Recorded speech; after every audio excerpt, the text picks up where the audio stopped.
전 세계가 완전히 뒤집힌 밤이 있었습니다. 미국, 일본, 중국조차 설마 한국이 그런 기술을 가졌을 리 없다고 비웃던 그 핵심 기술.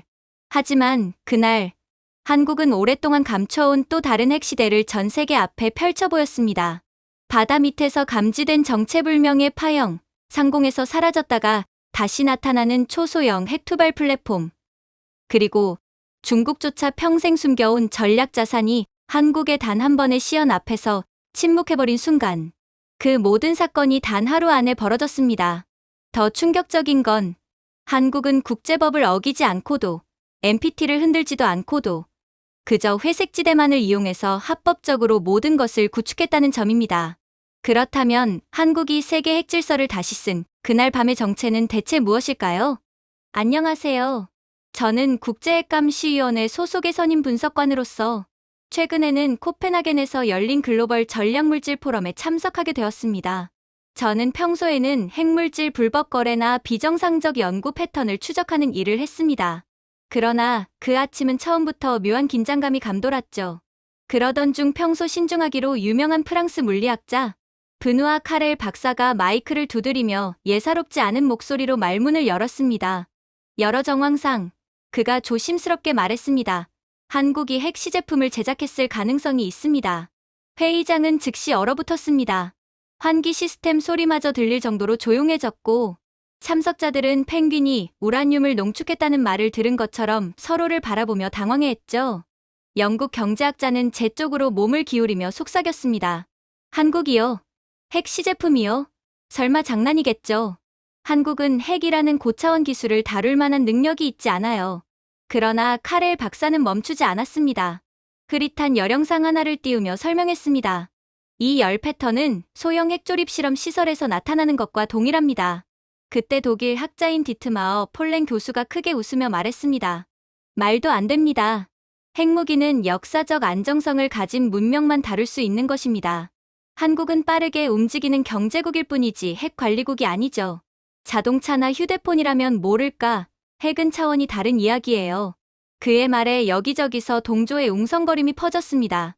이어서 영국의 로원 메릭형이 손을 들고 특유의 비웃는 표정으로 말했습니다. 그들이 핵을 만든다 한들 책임 있게 관리할 인내심이 부족합니다. 늘 뛰기만 하지 걸을 줄은 모르는 국가가 한국이거든요. 핵은 반드시 역사적으로도 정통성이 있는 서방 국가들이 관리해야 해요. 아시아에 위치한 작은 나라가 아니라 말입니다. 몇몇 참석자가 웃으며 고개를 끄덕였고, 캐나다 분석관은 아마 남방 코일을 핵코어로 착각한 것일 겁니다. 라고 중얼거렸습니다. 조롱은 끊임없이 이어졌습니다. 카렐 박사가 방어하려 하며 위성 영상에서 한국의 산학시설에 제한 물류가 포착되었고 열분포가 라고 말하려는 순간 메릭형이 끼어들었습니다. 아니면 바비큐 열기겠죠. 한국은 고기를 굽는 걸 좋아하지 않습니까? 코리안 바비큐는 아주 맛있는 음식이죠. 그뿐일 겁니다. 회의장에는 다시 웃음이 터졌고 사회자마저 잠시 미소를 짓다 급히 표정을 가다듬었습니다. 저는 속이 불편해졌습니다. 이런 서구의 오만한 태도는 익숙했지만 카렐 박사가 제시하는 데이터는 결코 가벼운 것이 아니었습니다. 그는 검증 없이 발언하는 사람이 아니었습니다. 바로 그때 회의장 뒤쪽에서 침착한 목소리가 들렸습니다. 독일 정보국 국장인 울리히 하트만 국장이 자리에서 천천히 일어났습니다. 말씀드릴 내용이 있습니다. 그의 한마디에 웃음은 즉시 사라졌습니다. 하트만은 공개 세션에서 거의 발언하지 않는 인물이었기 때문입니다. 지난 3개월 동안 그가 말했습니다. 저희는 한국으로 들어가는 비정상적 베릴륨 반입 경로를 추적해왔습니다. 회의장에 작은 충격파가 퍼졌습니다. 누군가가 속삭였습니다. 베릴륨이라고? 그건 장난이 아닌데 정말로 핵무기를 만들 때나 사용하는 게 베릴륨이잖아. 베릴륨은 자연적으로는 절대로 생성되지 않는다는 걸 고려하면 정말로 한국은 하트만은 이어서 말했습니다. 한국의 제한 구역 근처에서 감지된 미세한 충격파는 핵 폭발 실험에서 나타나는 진동 패턴과 일치합니다. 회의장은 다시 얼어붙었고 메릭 경조차 표정을 굳혔습니다. 폴랭 교수가 손을 들고 떨리는 목소리로 물었습니다. 하트만 국장, 한국이 무기화를 준비하고 있다는 뜻입니까? 그것도 핵무기를? 하트만은 잠시 안경을 고쳐 쓰더니 말했습니다. 제가 드리고 싶은 말씀은 한국을 섣불리 무시하지 않는 것이 좋다는 점입니다. 그동안 한국은 아시아에 위치해 있다는 이유만으로 지나친 과소평가를 받고 있거든요. 그의 말은 차가운 연기처럼 봉중에 오래 머물렀습니다. 카렐 박사는 안도의 숨을 내쉬었고 조금 전까지 한국을 비웃던 전문가들은 갑자기 화면을 들여다보며 미세한 흔적 하나라도 놓치지 않으려는 얼굴이 되었습니다. 사회자가 회의를 마무리하려 할 때 스웨덴 대표가 조용히 속삭였습니다. 만약 저 말이 사실이면 힘의 균형이 완전히 바뀌어. 동료가 고개를 저었습니다. 말도 안 돼. 한국이 그런 일을 하겠어. 그들은 작은 국가라고. 그러나 저는 그들의 부정과 당혹스러움을 바라보며 문득 생각했습니다. 어쩌면 한국은 정말 그 일을 해냈고 우리는 모두 그것을 보지 못한 것일지도 모른다고 말입니다. 그렇게 세션은 짧은 휴식 후 다시 시작되었지만 분위기는 묘하게 가벼워져 있었습니다. 몇몇 서방학자들은 여전히 즐거운 듯 서로 귓속말을 나누며 마치 조금 전의 충격이 아무 의미도 없었던 것처럼 행동했습니다. 제가 자리에 앉자 한 유럽 전략가가 뒤에서 말했습니다. 한국은 늘 자신의 발전을 과장합니다. 문화적인 특징이죠. 그의 말에서는 오랜 우월감이 자연스럽게 흘러나왔습니다. 다른 분석관도 거들었습니다. 맞아요. 그들은 확실히 빨리 달리긴 하지만 결승선까지는 못 가죠. 한강의 기적은 칭찬할 만하지만 딱 거기까지란 말입니다. 간신히 가난만을 탈출하지. 그 위로는 올라가지 못하는 그 수준 말이죠. 그들의 비웃음은 근거 없고 공허했습니다. 디트마어 폴랭 교수는 다시 목을 가다듬고 단상에 서며 말했습니다. 한국은 핵이라는 파괴적 혁신을 위한 깊은 연구, 유산이 부족합니다. 그들의 성과는 빌려온 틀 위에 서 있으며 진정한 원천 기술은 여전히 서방의 그림자를 벗어나지 못합니다. 방 안에는 또다시 고개 끄덕이는 분위기가 퍼졌습니다. 한 영국 고문은 한국은 조립은 잘해도 비전과 절제는 따라오지 않죠. 라고 말했습니다. 누군가는 살짝 웃으며 중얼거렸습니다. 속도가 빠른 것이 전략적 우위를 의미하지는 않습니다. 저는 반박하고 싶었지만 침묵을 유지했습니다. 오히려 그들의 확신이 어디에서 오는지 관찰하고 싶었거든요. 그것은 마치 수십 년 동안이나 교과서 개정조차도 하지 않으면서 세계가 여전히 자신들의 기준에 따라 움직여야 한다고 믿는 사람들의 태도와 같았습니다. 너무나도 오만했고 자신들이 지금도 세계를 지배하고 있는 열강, 국가라도 되는 것처럼 행동하는 게 여간 거슬리는 게 아니었죠. 그러다 한 참석자가 저에게 말했습니다. 한국의 자신감은 귀엽지만 개념적 리더십은 여전히 우리에게 있습니다. 우리는 이미 수십 년 전에 핵무기를 가진 핵기술 강국이니까요. 제가 정말 그렇게 믿으십니까? 라고 묻자 그는 주저없이 고개를 끄덕였습니다. 물론입니다. 한국은 혁신하지만 최전선은 우리가 정의합니다. 한국은 아직 핵무기 개발 권한조차 얻지 못한 국가니까요. 그러나 그 말은 분석이 아니라 자존심을 지키기 위한 선언처럼 들렸습니다. 그들은 정말로 알지 못했어요. 이런 서방의 과소평가는 한국에게 엄청난 이익이 되고 있다는 것을 말이죠. 서방의 무시는 견제가 없다는 뜻이었고 견제가 없다는 것은 한국이 감시 없이 개발을 진행할 수 있는 완벽한 환경을 의미했습니다. 생각해보세요. 일본의 경제가 팽창했을 때 미국의 견제 한 번에 일본은 30년을 잃어버렸습니다. 만약 그때 일본이 조용히 성장했다면 지금 중국의 자리는 여전히 일본이 차지하고 있을지도 모르죠. 그러나 한국만큼은 이상하리만큼 세계적 과소평가를 당하고 있고 아이러니하게도 이들 서방 국가들이 한국을 얕잡아 본 덕분에 한국은 가장 조용하고 깨끗한 공간에서 성장할 수 있었습니다. 저는 문득 몇 달 전 제가 검토했던 내부 보고서가 떠올랐습니다.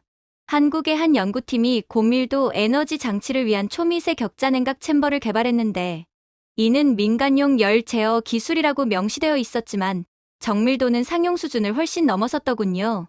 서방은 이를 단순한 전자산업 파생 기술로만 보았습니다. 한 독일 엔지니어는 저에게 그들은 기계는 잘 만들지만 전략은 못 세우죠. 라고 말했습니다. 그러나 그들이 기계라고 무시한 그 기술은 제가 유심히 살펴보니 서방 일부 연구소가 10년 동안 풀지 못한 문제를 이미 해결한 상태였습니다. 즉, 한국은 핵무기가 없는 국가지만 아이러니하게도 웬만한 핵 보유 국가들보다 더욱 완벽하고 정밀한 핵 기술을 보유하고 있었다는 거였죠.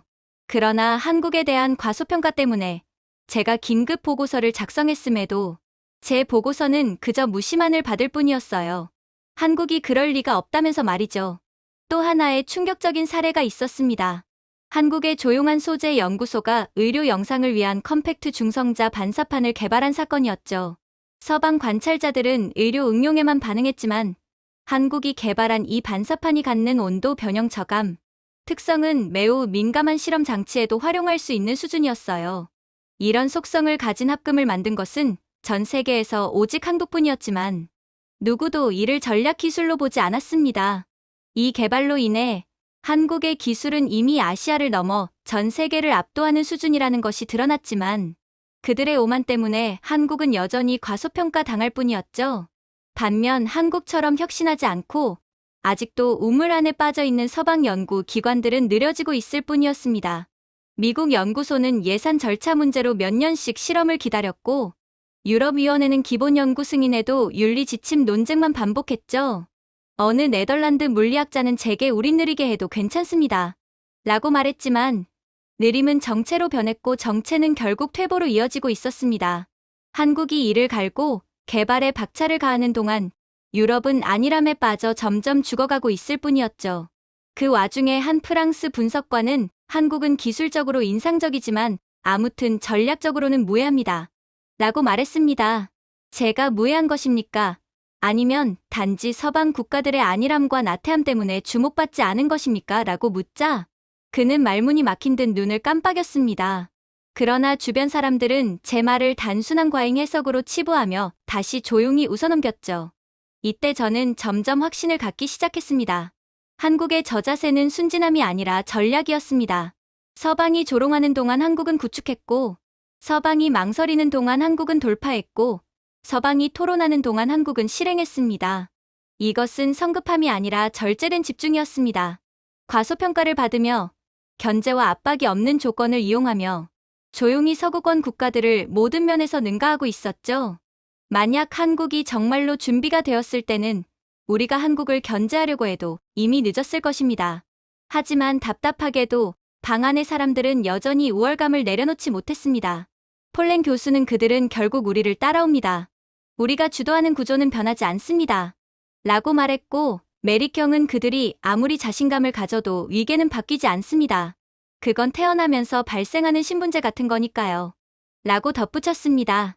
그들의 말은 이미 사라진 세계 질서를 붙잡으려는 최후의 몸부림처럼 들렸습니다. 저는 그들에게 보이지 않는 변화를 분명히 느꼈어요. 만약 하트만 국장이 던진 힌트가 사실이라면 한국은 이미 누구도 예상하지 못한 선을 조용히 넘어선 상태였습니다. 그리고 가장 아이러니한 사실은 이것이었습니다. 한국이 그 선을 넘을 수 있었던 이유는 서방이 한국을 넘보지조차 않았기 때문이었죠. 그렇게 토론이 재개되자 저는 회의장 전체에 묘한 긴장감이 퍼지고 있음을 느꼈습니다. 모두가 이미 불편한 사실이 공개될 것이라는 기척을 느끼는 듯했습니다. 그 순간 독일 정보국 국장인 울리히 하트만 국장이 침착하고도 단단한 태도로 일어서며 말했습니다. 저희 기관은 한국이 이미 기능적 수준의 극초음속 해군 활공 능력을 확보했다는 삼중 출처 정보를 보유하고 있습니다. 그의 발언은 회의장을 즉각적인 충격의 파도로 몰아넣었습니다. 미국 대표로 참석한 커크 아든이 즉시 반박했습니다. 한국은 NPT를 성실히 준수하는 동맹국입니다. 극초음속 해군 활공체는 이러한 비핵화 조약의 합법과 위반의 경계에 있긴 하지만 한국은 금지선을 넘은 적이 없습니다. 그러자 하트만 국장은 낮고 단호한 목소리로 답했습니다. 한국의 강점은 바로 그 경계선에 있습니다. 한국은 전략무기로 규정되지 않는 한 고속 활공 연구가 허용되는 회색지대를 활용했습니다. 즉, 불법적인 무기를 합법적인 선 안에서 개발한 거죠. 천재적인 전략이었습니다. 몇몇 대표들은 납득하기 어려운 듯 서로 불안한 시선을 주고받았습니다. 한 스칸디나비아 전문가가 제게 속삭였습니다. 한국이 극초음속 해군 활공체를요? 그 규모에서 가능합니까? 한국은 작은 나라잖아요. 하트만 국장은 말을 이었습니다. 한국은 3년 전 해상 발사 활공체를 제한 고도에서 시험했습니다. 실험 매개 변수는 무기 성능 시험이 아닌 고속 기동 시험으로 보였기에 국제 규정 위반이 아니었습니다. 누군가가 목소리를 높였습니다. 그렇다면 왜 우리의 위성이 한국의 그 열 흔적을 잡지 못한 것이죠? 하트만 국장은 즉시 답했습니다. 한국은 콜드런치 방식의 에어로졸 차폐를 사용해 발열 흔적을 가렸습니다. 우리가 예상하지 못한 방식이었습니다. 이건 전 세계에서 유례없는 방식이에요. 우리는 한국이 이 정도의 압도적인 기술력과 응용력을 가지고 있는 국가라는 것에 즉각 비상사태를 선포해야 하는 수준이에요. 그런데 도대체 왜 이곳에 있는 사람들을 아직도 한국을 얕잡아 보며 안일하게 생각하는 건가요? 저는 조용히 물었습니다. 그런데 왜 굳이 해군 활공 플랫폼입니까? 하트만 국장은 고개를 끄덕이며 설명했습니다. 잠수 플랫폼에서 발사되는 활공체는 궤적이 예측 불가합니다. 레이더 아래로 비행하고 중간 경로를 자유자재로 수정하며 조기경보 체계를 완전히 무력화하죠. 현대전에서 이는 단순한 폭발력보다 훨씬 중요한 가치입니다. 생각해보세요. 이제 한국이 예측할 수도 탐지할 수도 없는 발사체를 중국 본토에 떨어뜨릴 수도 있는데 중국이 감히 한국에 압박을 가하거나 협박을 하려고 하겠습니까? 중국은 그동안 한국에 여러 경제적, 군사적 압박을 가하며 한국을 괴롭혔지 않습니까? 이젠 그럴 수 있겠냐는 말입니다. 그러니 한국이 이러한 해군 활공체부터 개발한 겁니다. 일단 중국부터 제압해야 한국의 영향력을 본격적으로 펼칠 수 있으니까 말이죠. 즉, 한국의 이번 해군 활공체에 대한 공개는 한국이 모든 준비를 끝마쳤다는 말과 일맥상통합니다. 발톱을 숨기고 있던 한국이 드디어 발톱을 드러냈다는 것은 이제 우리는 한국을 제재하거나 견제하기엔 너무 늦었다는 말입니다. 한 서방 분석관이 당황한 목소리로 말했습니다. 그럼 지역 안보 질서가 흔들린다는 말입니까? 하트만 국장은 침착하게 답했습니다. 한국의 기술력은 압도적이지만 한국은 질서를 흔드는 불량 국가는 아닙니다. 그렇기에 한국은 공개 배치를 하지 않은 것이죠. 억제를 위한 존재일 뿐입니다. 중국과 북한을 견제하는 수단이죠. 방 안에는 점점 설명하기 어려운 무거운 공기가 내려앉았습니다. 그리고 하트만 국장은 또 다른 사실을 꺼내 들었습니다. 한국의 최근 해안 산악지대 지하시설 확장을 보십시오. 일반 저장시설보다 훨씬 깊고 열차폐를 위한 환기 패턴을 보입니다. 그리고 최근 한국이 공개한 미사일 외피를 보면 중간 동체의 보강, 세라믹 복합층, 중심부 중량 변화 등 해군 활공체 통합에 맞춘 특징이 보입니다. 한 영국 전략가는 고개를 저으며 중얼거렸습니다. 말도 안 됩니다. 한국에는 그런 기반 구조가 없습니다. 하트만 국장은 단호히 말했습니다. 언제까지 현실을 외면하실 겁니까? 그들은 우리가 무시하는 동안 기반을 구축했습니다. 모든 연구는 해양 추진체 연구라는 명목이 있었고 그 때문에 국제법상 완전히 합법이었습니다. 우리는 그 설명을 믿고 싶었기에 그대로 받아들였을 뿐입니다. 우리는 진작에 한국을 견제해야 했어요. 그러나 이젠 너무 늦어버렸죠. 회의장은 점점 불편함으로 굳어갔습니다. 한 프랑스 자문관이 아주 작은 목소리로 말했습니다. 이게 사실이라면 우리는 수십 년 동안 한국을 과소평가한 것이군요. 그의 말은 틀리지 않았습니다. 한국은 세계를 따돌린 것이 아니라 세계가 자기 자신을 속이도록 만들었습니다. 기존 선진국들은 기술보다 명예를 지키는데 집착하며 정체되었고 그 사이 한국은 묵묵히 속도를 올렸습니다. 결국 한 미국 분석관이 떨리는 목소리로 물었습니다. 만약 한국이 정말 이 기술을 가진 것이라면 세계 질서는 어떻게 되는 겁니까? 하트만 국장은 힘없이 어깨를 으쓱했습니다. 위계가 바뀝니다. 우리가 비웃던 나라가 전통적 강대국들과 어깨를 나란히 하거나 그 위로 올라설 수 있습니다. 그리고 가장 크게 웃던 나라들이 오히려 아래에서 올려다보게 되겠죠. 우선 한국은 이러한 해양 지배력을 바탕으로 서서히 전 세계의 부를 빨아들일 것이므로 중국과 일본이 가장 먼저 큰 피해를 보겠죠. 이들의 경제적 부는 전부 한국이 먹어치우게 됩니다. 그의 말은 제 마음을 강하게 울렸습니다. 한국의 도약은 우연이 아니라 계산된 인내였습니다. 한국은 다른 나라들이 잠든 사이 국제 규정의 회색지대를 가장 정교하고 완벽하게 활용했죠. 합법적으로 세계 판도를 바꾼 것입니다.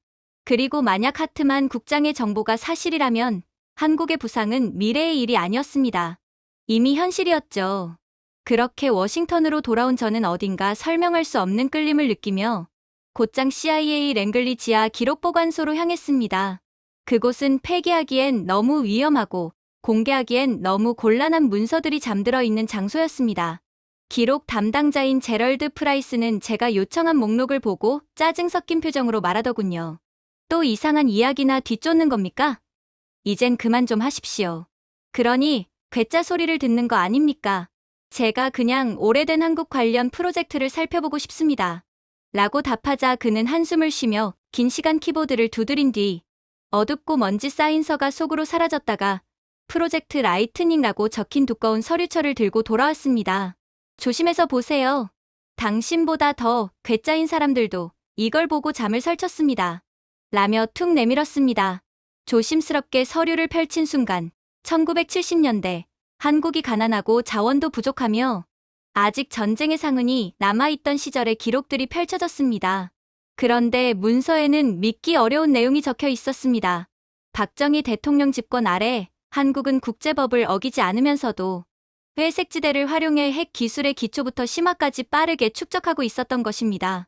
1974년자 메모에는 한국 공학자들이 의료용 동위원소 프로그램을 명목으로 중수 관련 기술을 연구한 내용이 적혀 있었고, 다른 보고서에는 금속 공학 연구 장비로 위장해 재처리 부품을 조용히 확보하려 한 시도도 기록돼 있었습니다. 프라이스는 특정 페이지를 가리키며 말했습니다. 봐요. 한국은 조약을 어긴 적이 단 한 번도 없습니다. 그저 선율을 정확히 밟았을 뿐이죠. 그의 목소리에는 억눌린 감탄이 묻어났습니다.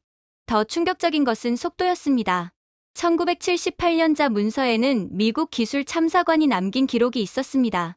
한국 연구진은 우리가 회의 하나 끝내는 속도보다 더 빨리 노심 모델을 완성한다. 또 다른 메모에는 대전의 어느 연구실이 제대로 작동하지도 않는 수준이라고 묘사된 허접한 장비들로 고급 중성자 흐름 모델을 구현했다는 내용이 담겨 있었습니다. 프라이스는 코웃음을 치며 말했습니다. 이 문장만 보면 늘 웃기죠. 제대로 작동도 안 되는 장비라면서 그런데도 한국은 당시 핵 보유국 절반보다 빨랐습니다. 저 역시 웃음이 나왔습니다. 말이 안 되는 비교 같지만 동시에 너무 정확한 실제 현실이기도 했습니다. 그야말로 한국은 장비나 자본빨이 아닌 똑똑하고 우수한 인적 자본 하나로 이렇게나 빠른 발전을 이룩한 거였어요. 서류는 계속 놀라움을 쏟아냈습니다. 한국은 어떤 국제 의무도 위반하지 않은 채 핵 관련 지식을 가속화하고 있다. 당시 서방 내부에서도 한국의 성과가 자원이나 장비가 아닌 의지에서 나온다는 사실을 분명히 알고 있었습니다.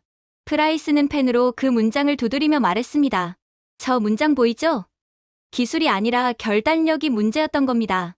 그걸 두려워한 거죠. 제가 그들이 정말 완전한 핵 역량까지 갈 수 있다고 믿었나요? 라고 묻자 그는 잠시 망설이다가 말했습니다. 공식적으로는 아니었습니다. 비공식적으로는 매일 불안해했죠.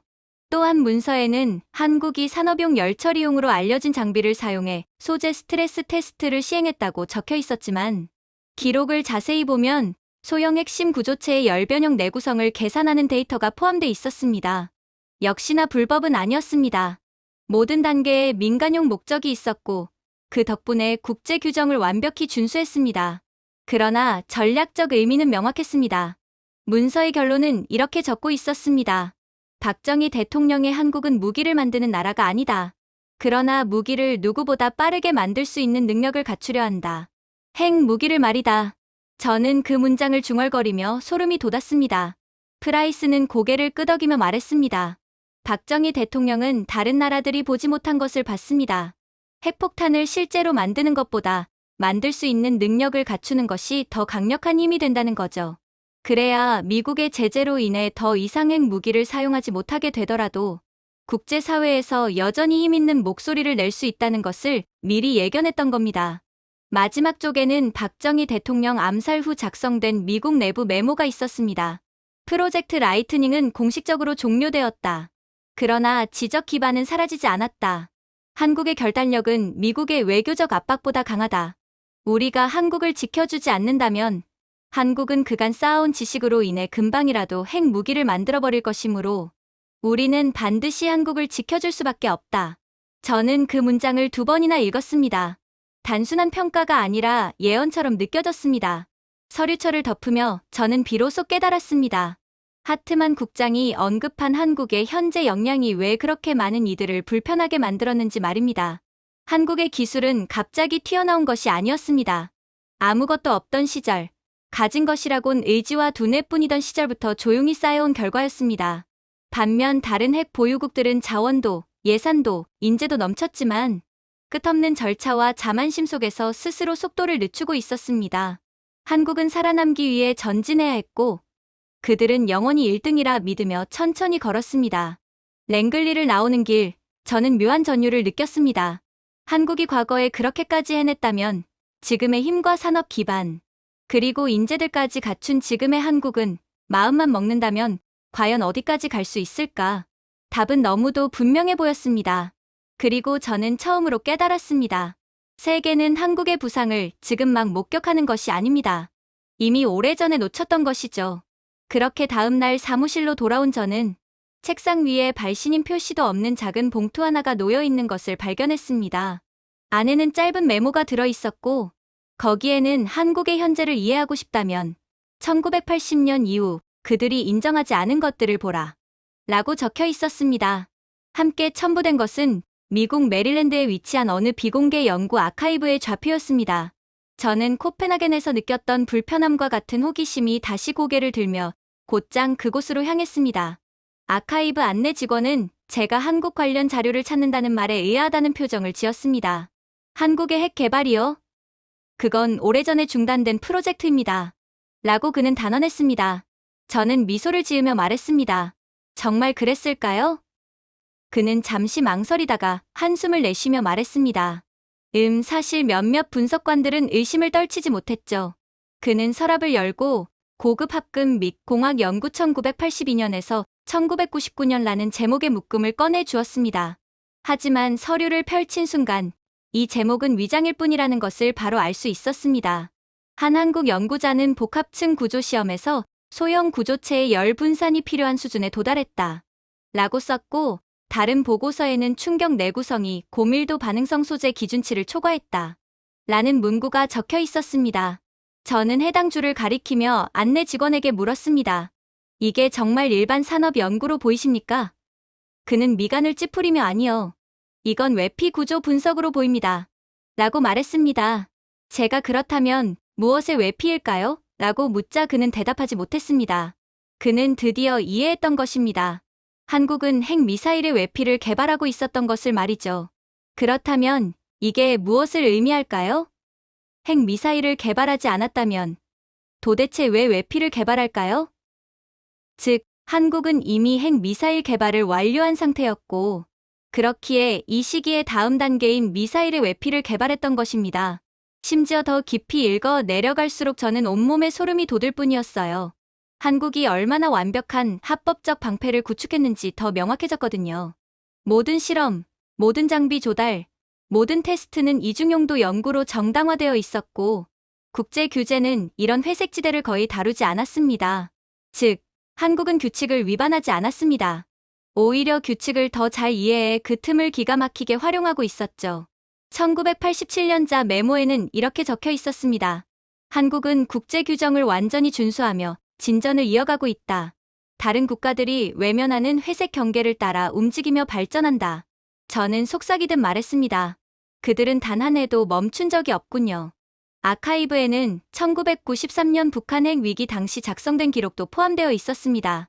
한 내부 회의에서 한 한국 관계자가 한반도가 불안정해지면 우리만 선택지가 없어서는 안 된다. 핵무기는 곧 억지력이고 지정학적 불안이 심각한 한반도에서는 우리 자신을 지킬 핵무기가 없다면 한국은 그대로 끝장이다. 미국은 유사시에 절대로 뉴욕을 버리면서까지 우리를 지켜주지 않을 거다. 라고 말했고, 다른 인물은 공개도 도발도 없다. 그저 꾸준한 대비뿐이다. 생존을 위해서. 라고 답했습니다.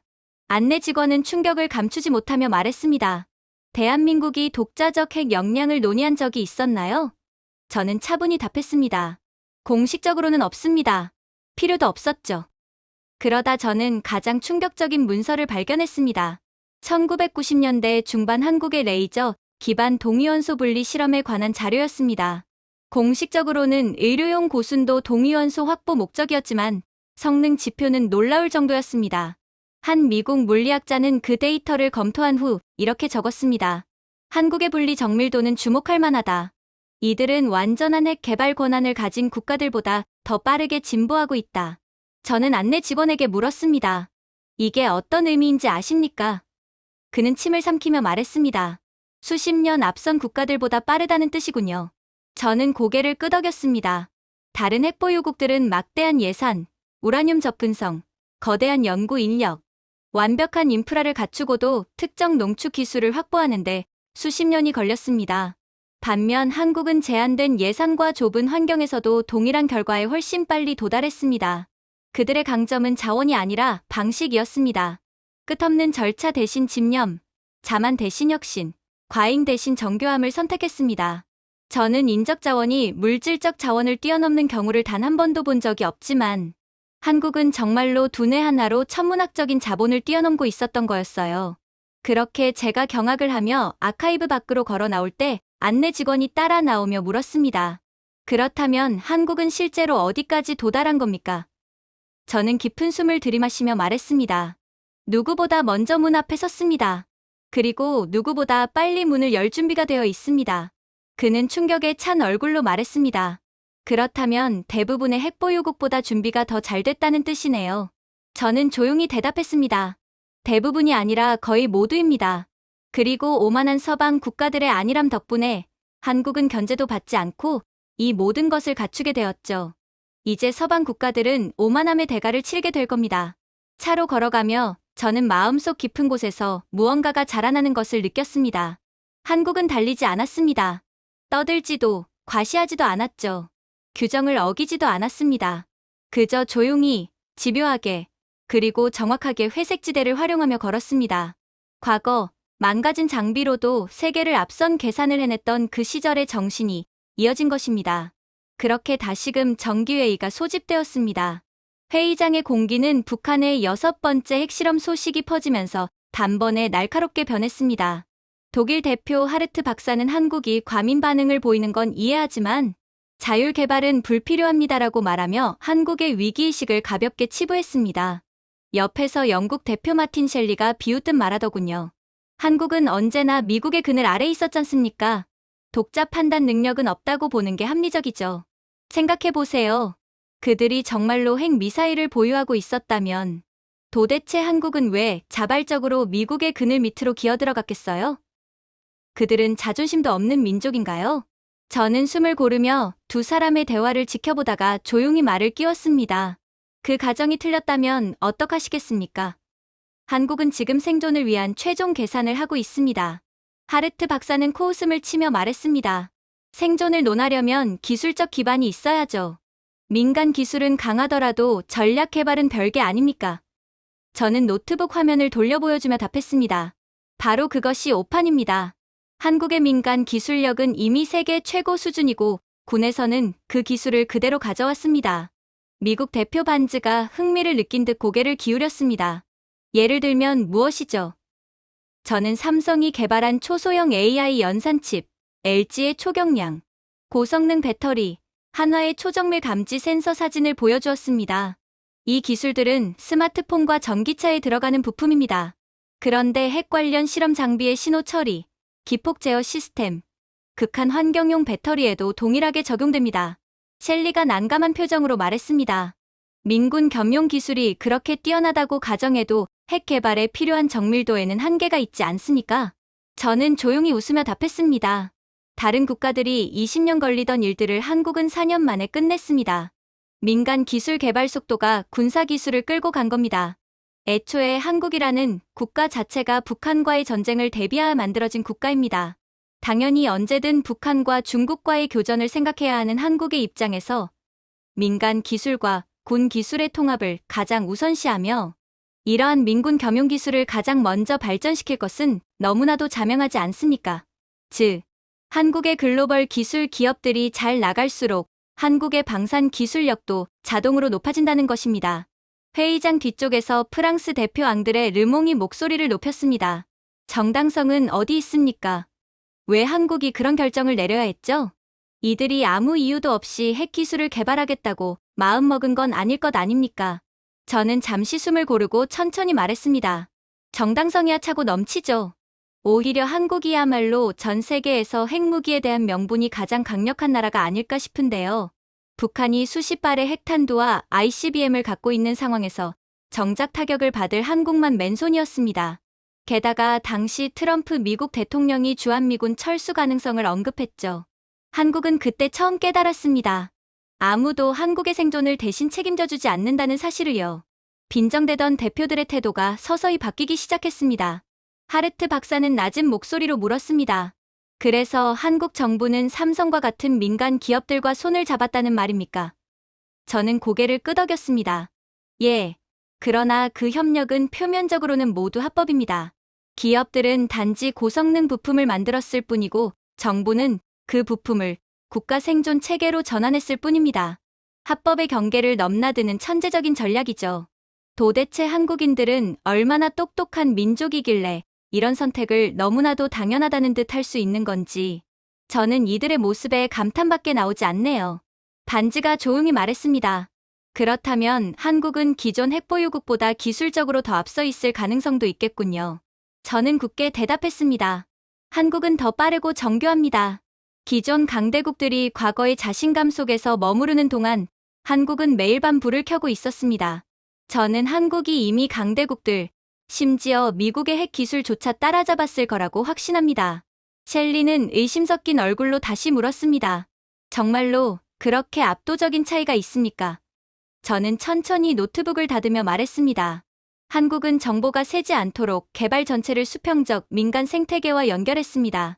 미국은 관료주의 때문에 느렸고 중국은 품질 관리가 문제였고 러시아는 투자 부족에 시달렸죠. 그러나 한국은 모두 갖추고 있었습니다. 기술, 속도, 절박함, 그리고 생존 본능까지요. 순간 회의장은 조용해졌습니다. 그리고 저는 그 침묵 속에서 누구보다 한국을 의심하고 조롱했던 사람들이 처음으로 한국을 두려워하기 시작했다는 사실을 분명히 느낄 수 있었습니다. 그렇게 며칠 뒤 아침에 열린 브리핑은 평소보다 훨씬 무겁게 가라앉아 있었고 모두가 이미 뭔가 불길한 결론을 예상하고 있는 듯했습니다. 저는 확대된 현무 5 사진들이 벽면에 전시되는 가운데 조용히 자리에 서 있었습니다. 첫 번째로 침묵을 깬 사람은 롤랜드 피어스 박사였습니다.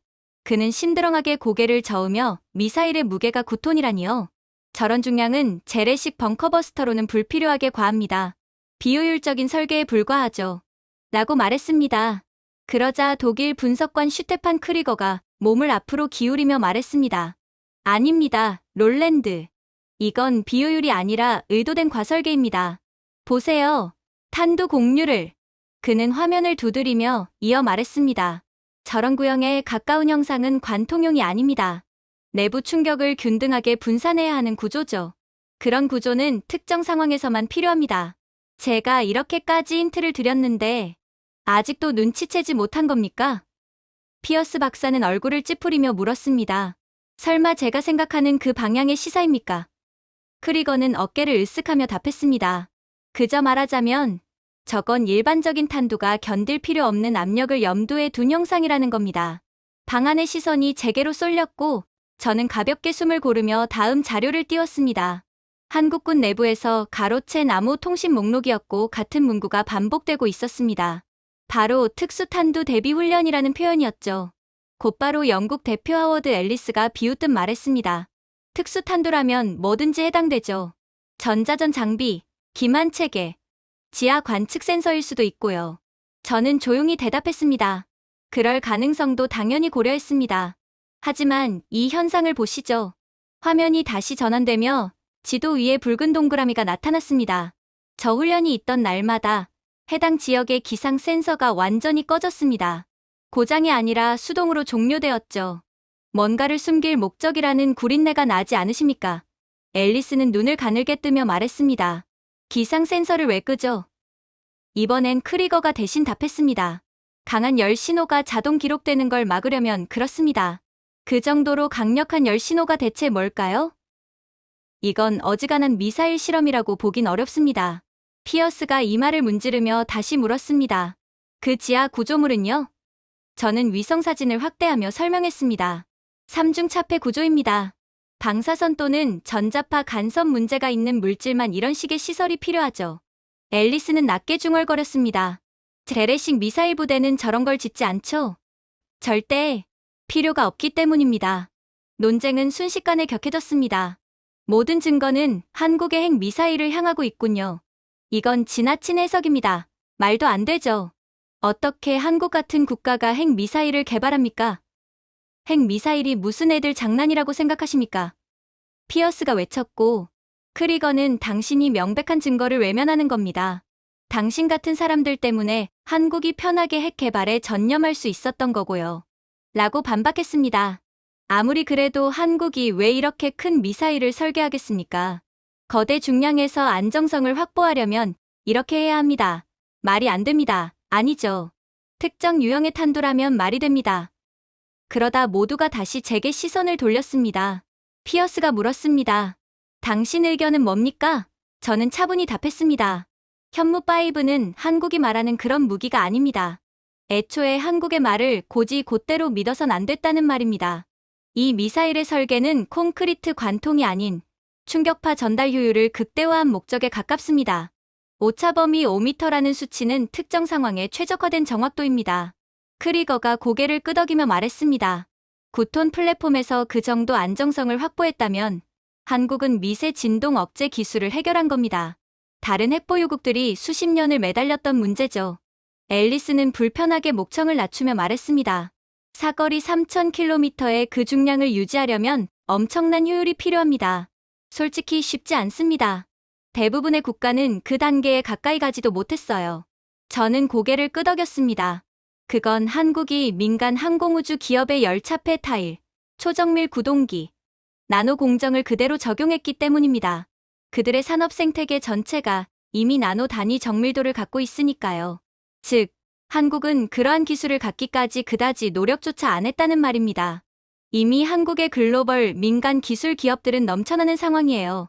그만큼 한국의 기술력은 최고 수준이고 애초에 한국의 민군 통합 시스템은 전 세계 최고이므로 한국은 그저 자국의 글로벌 기술 기업들이 개발한 기술력을 그대로 갖다 쓰기만 해도 상관없었다는 말입니다. 피어스는 충격을 감추지 못하고 말했습니다. 그러니까 한국은 본래 민간 산업에서 쓰던 기술을 군사 시스템에 통합해 다른 나라보다 더 정교한 결과를 냈다는 거군요. 저는 단호하게 답했습니다. 예, 그건 우연이 아니라 계산된 전략입니다. 방안은 다시 침묵했습니다. 그리고 크리거가 쉰 목소리로 말했습니다. 만약 이것이 실제 성능이라면 그 파괴력은 기존 강대국들의 체제를 뒤흔듭니다. 앨리스가 마무리하듯 말했습니다. 정확도, 안정성, 중량. 이 셋을 동시에 성공한 국가는 아직 없습니다. 저는 마지막 화면을 닫으며 말했습니다. 한국이 이것을 재래식이라고 주장하는 건 단지 외교적 언어일 뿐입니다. 이 미사일은 다른 차원의 기술 수준을 보여줍니다. 확실히 현무5는 그 육중한 무게만큼이나 웬만한 핵 미사일을 능가하는 파괴력을 갖고 있거든요. 그 순간 조롱하던 분위기는 사라지고 오직 경외와 침묵만 남았습니다. 모두가 처음으로 깨닫고 있었습니다. 자신들이 얕잡아 보던 한국이 이미 훨씬 위에 서 있다는 사실을요. 하지만 가장 충격적이었던 점은 따로 있었어요. 그건 바로 이번 회의 결과가 공개되면서 이젠 정말로 한국을 경계해야 될 때가 되자 긴급 비상회의가 소집되었을 때의 일이었습니다. 이미 논쟁은 폭발 직전이었고 여러 분석관들이 붉게 표시된 위성사진을 가리키며 서로의 목소리를 밀어붙이고 있었죠. 저는 조용히 자리에 앉았지만 곧 이 논쟁에 끌려 들어갈 것을 알고 있었습니다. 에이드리언 레이튼 박사는 책자를 탁 내려치며 한국이 핵 역량에 접근하기라도 하면 중국은 군사적으로 개입할 것입니다. 보아이망 건너에 핵무장 한국을 두지 않을 겁니다. 당연하죠. 한국의 핵무장은 곧 이 지역에서의 중국의 패권을 그대로 한국에 빼앗기게 됨을 뜻하거든요. 라고 단언했습니다. 이에 레나 하트웰 교수가 팔짱을 끼며 개입이요? 무엇으로요? 중국 해군은 해안방어 범위 밖에서는 성능이 급감하고 공중전 지휘 체계도 구식입니다라고 반박했습니다. 레이트는 비웃으며 중국은 정밀함이 아니라 물량으로 압박합니다. 한국은 작습니다. 중국은 밀어붙일 수 있습니다. 14억 명이 5천만 명을 이기지 못할 리는 없죠. 단순 산수만 가능해도 그 결과를 유추할 수 있습니다.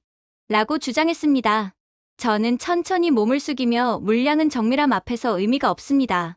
한국은 중국이라는 적을 코앞에 둔 국가답게 애초에 물량 우위를 무력화시키는 체계를 구축해왔습니다. 라고 말했고 방안의 시선이 모두 제게 쏠렸습니다. 미겔 세라노 박사가 미심쩍다는 듯 좋습니다. 그럼 중국이 한국의 핵 개발을 막기 위해 무력을 쓰면 한국은 어떻게 막습니까? 라고 물었습니다. 저는 황해 접글로 지도부터 띄웠습니다. 중국의 압박은 반드시 이 통로를 통과해야 합니다. 설마 중국이 한국과 일본 사이에 있는 바다인 동해로 들어오진 않을 것 아닙니까? 그런데 한국의 조기 추적 융합망은 이 지역을 수초 단위로 갱신합니다. 민간 자율주행 AI 기반이라 10일마다 업데이트되죠. 중국은 1년에 한 번입니다. 누가 더 정밀하게 공격할 수 있을 것 같나요? 하트웰은 고개를 끄덕이며 그 업데이트 주기 차이는 치명적입니다라고 말했습니다. 레이트는 여전히 불만스러운 얼굴을 하며 추적만으로는 침공을 막을 수 없습니다. 결국 적을 무력화해야 하죠. 정말로 한국은 그럴 능력을 갖고 있습니까? 라고 말했고, 저는 한국은 파괴로 막지 않습니다. 한국은 이미 차세대 시스템을 구축해 두었어요. 총알로 적을 제압하는 그러한 수준을 이미 진작에 지나버렸다는 말입니다.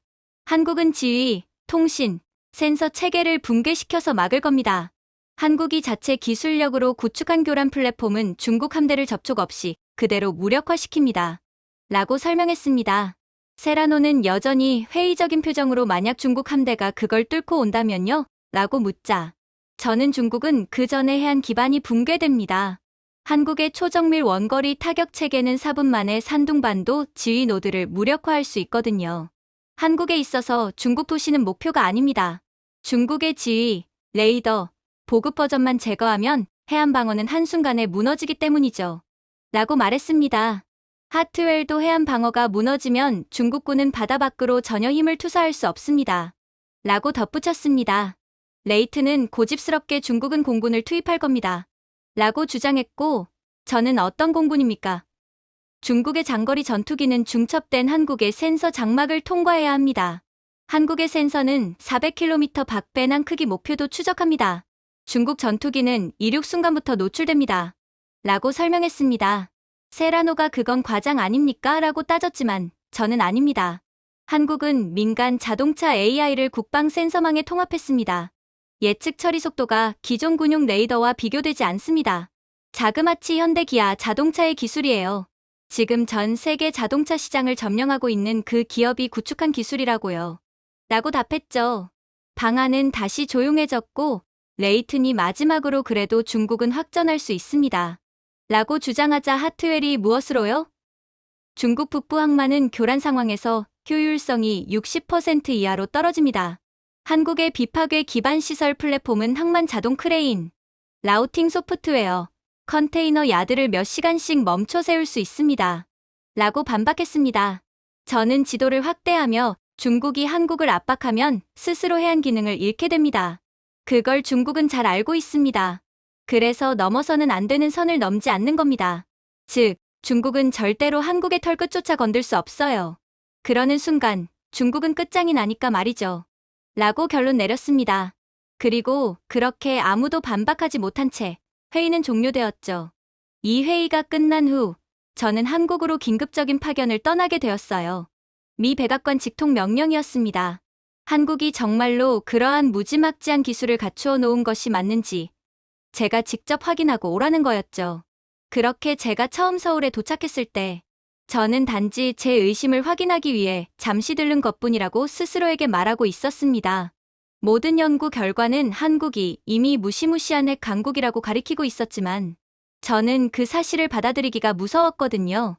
어쩌면 몇 달 동안 저는 단편적인 기록과 소문, 불완전한 정보만 분석해왔고 한국의 이른바 회색지대 핵 전략은 과장되었거나 잘못 해석된 것일 수도 있겠다는 자기 합리화를 했습니다.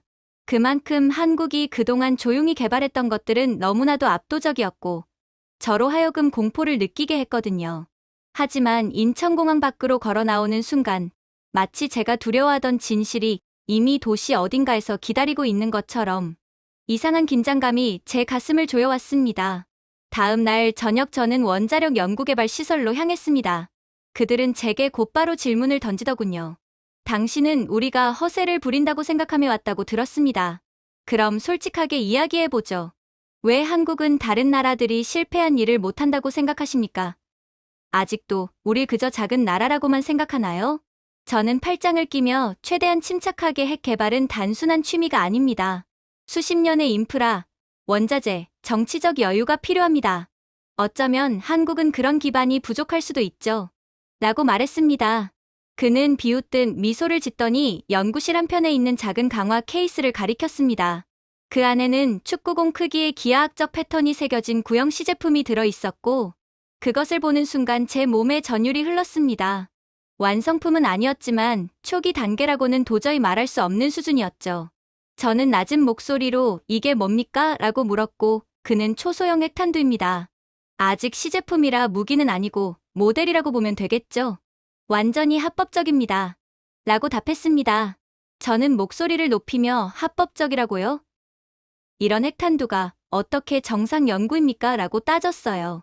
그러자 그는 조용히 몸을 기울이며 법은 무기화 자체를 금지하지, 모델링을 금지하지 않습니다. 한국은 모델링, 그것도 극단적 규모의 모델링에 투자했습니다. 모델링을 어디까지 규정할 것인지에 대한 정확한 법제화가 없는 한, 이건 합법의 영역 안에 들어와 있는 거죠. 라고 말했습니다. 저는 고개를 저으며, 그래도 모델링만으로는 연료를 만들 수는 없습니다. 라고 말했죠. 그러자 그는 드디어 미소를 지으며 연료에서 모두가 오해합니다. 미국은 기체 확산, 러시아는 원심 분리, 중국은 20년 동안 비효율에 갇혀 있었죠. 우리는 그 누구도 따라하지 않았습니다. 한국은 완전히 새로운 개념을 제시했거든요. 삼성과의 연구 끝에 우리는 레이저 기반 마이크로 농축이 가장 효율적이라는 것을 알게 되었고 그 방법을 선택했습니다. 문서상 전부 민간용이고 전부 합법적이며 무엇보다 더 효율적이었죠. 라고 말했습니다. 저는 충격을 감추지 못하고 레이저 농축은 불안정합니다. 어느 나라도 일관된 출력에 성공하지 못했습니다. 라고 말하며 기겁을 했는데요. 하지만 그는 아주 담담하더군요. 맞습니다. AI가 등장하기 전까지는요. 그리고 한국은 AI 분야에서 세계를 선도하는 국가인 것 아시죠? 라고 말하더군요. 그는 마치 주말 일정이라도 이야기하듯 커피를 한 모금 마시며 한국의 AI 연구소들은 원래 반도체 식각 공정에서 레이저 흔들림을 나노 단위로 제어하기 위한 알고리즘을 개발했습니다. 대표적으로는 삼성과 SK하이닉스가 있죠. 그들의 알고리즘을 농축 레이저에 적용하니 안정도가 300% 상승했습니다. 우리는 최고 수준의 기술을 개발했음에도 투자 비용은 전혀 들지 않았던 겁니다. 라고 했습니다. 저는 숨을 크게 내쉬며 그러니까 한국은 수십 년간 세계가 막혀있던 병목을 상용, 반도체 알고리즘으로 뚫어냈다는 말입니까? 라고 물었어요. 이건 도대체가 말이 안 되는 상황이었거든요. 그러자 그는 곧바로 왜 놀라십니까? 한국 민간 산업은 이미 군용 기준보다 훨씬 높은 정밀도로 운영됩니다. 우리는 핵 개발을 위해 별도 장비를 만든 게 아닙니다. 이미 삼성과 SK가 만들어둔 기술을 전용했을 뿐이죠. 모르셨습니까? 한국은 민간과 군 기술을 통합한 시스템 하에서 움직이고 있는 유일한 국가라는 것을 말이죠. 라고 답하더군요. 그는 목소리를 단단하게 하며 덧붙였죠. 그래서 세계는 우리를 따라 할 수 없는 것입니다. 다른 나라들은 민간 기술이 느리고 파편화되어 있고 정치적으로도 얽혀 있습니다. 한국은 그렇지 않습니다. 한국은 애초에 북한과의 전쟁을 염두에 두고 시스템을 구축한 국가니까요. 그리고 지금 국제 정세가 살얼음판을 달리고 있을 때 이 시스템 하에서 가장 큰 이익을 본 건 다름 아닌 한국이 된 것입니다. 평화의 시대에서 보다 국제 분쟁의 혼란의 시대에 더욱 큰 이익을 보는 게 바로 한국의 시스템이거든요. 그는 이어서 설명했습니다.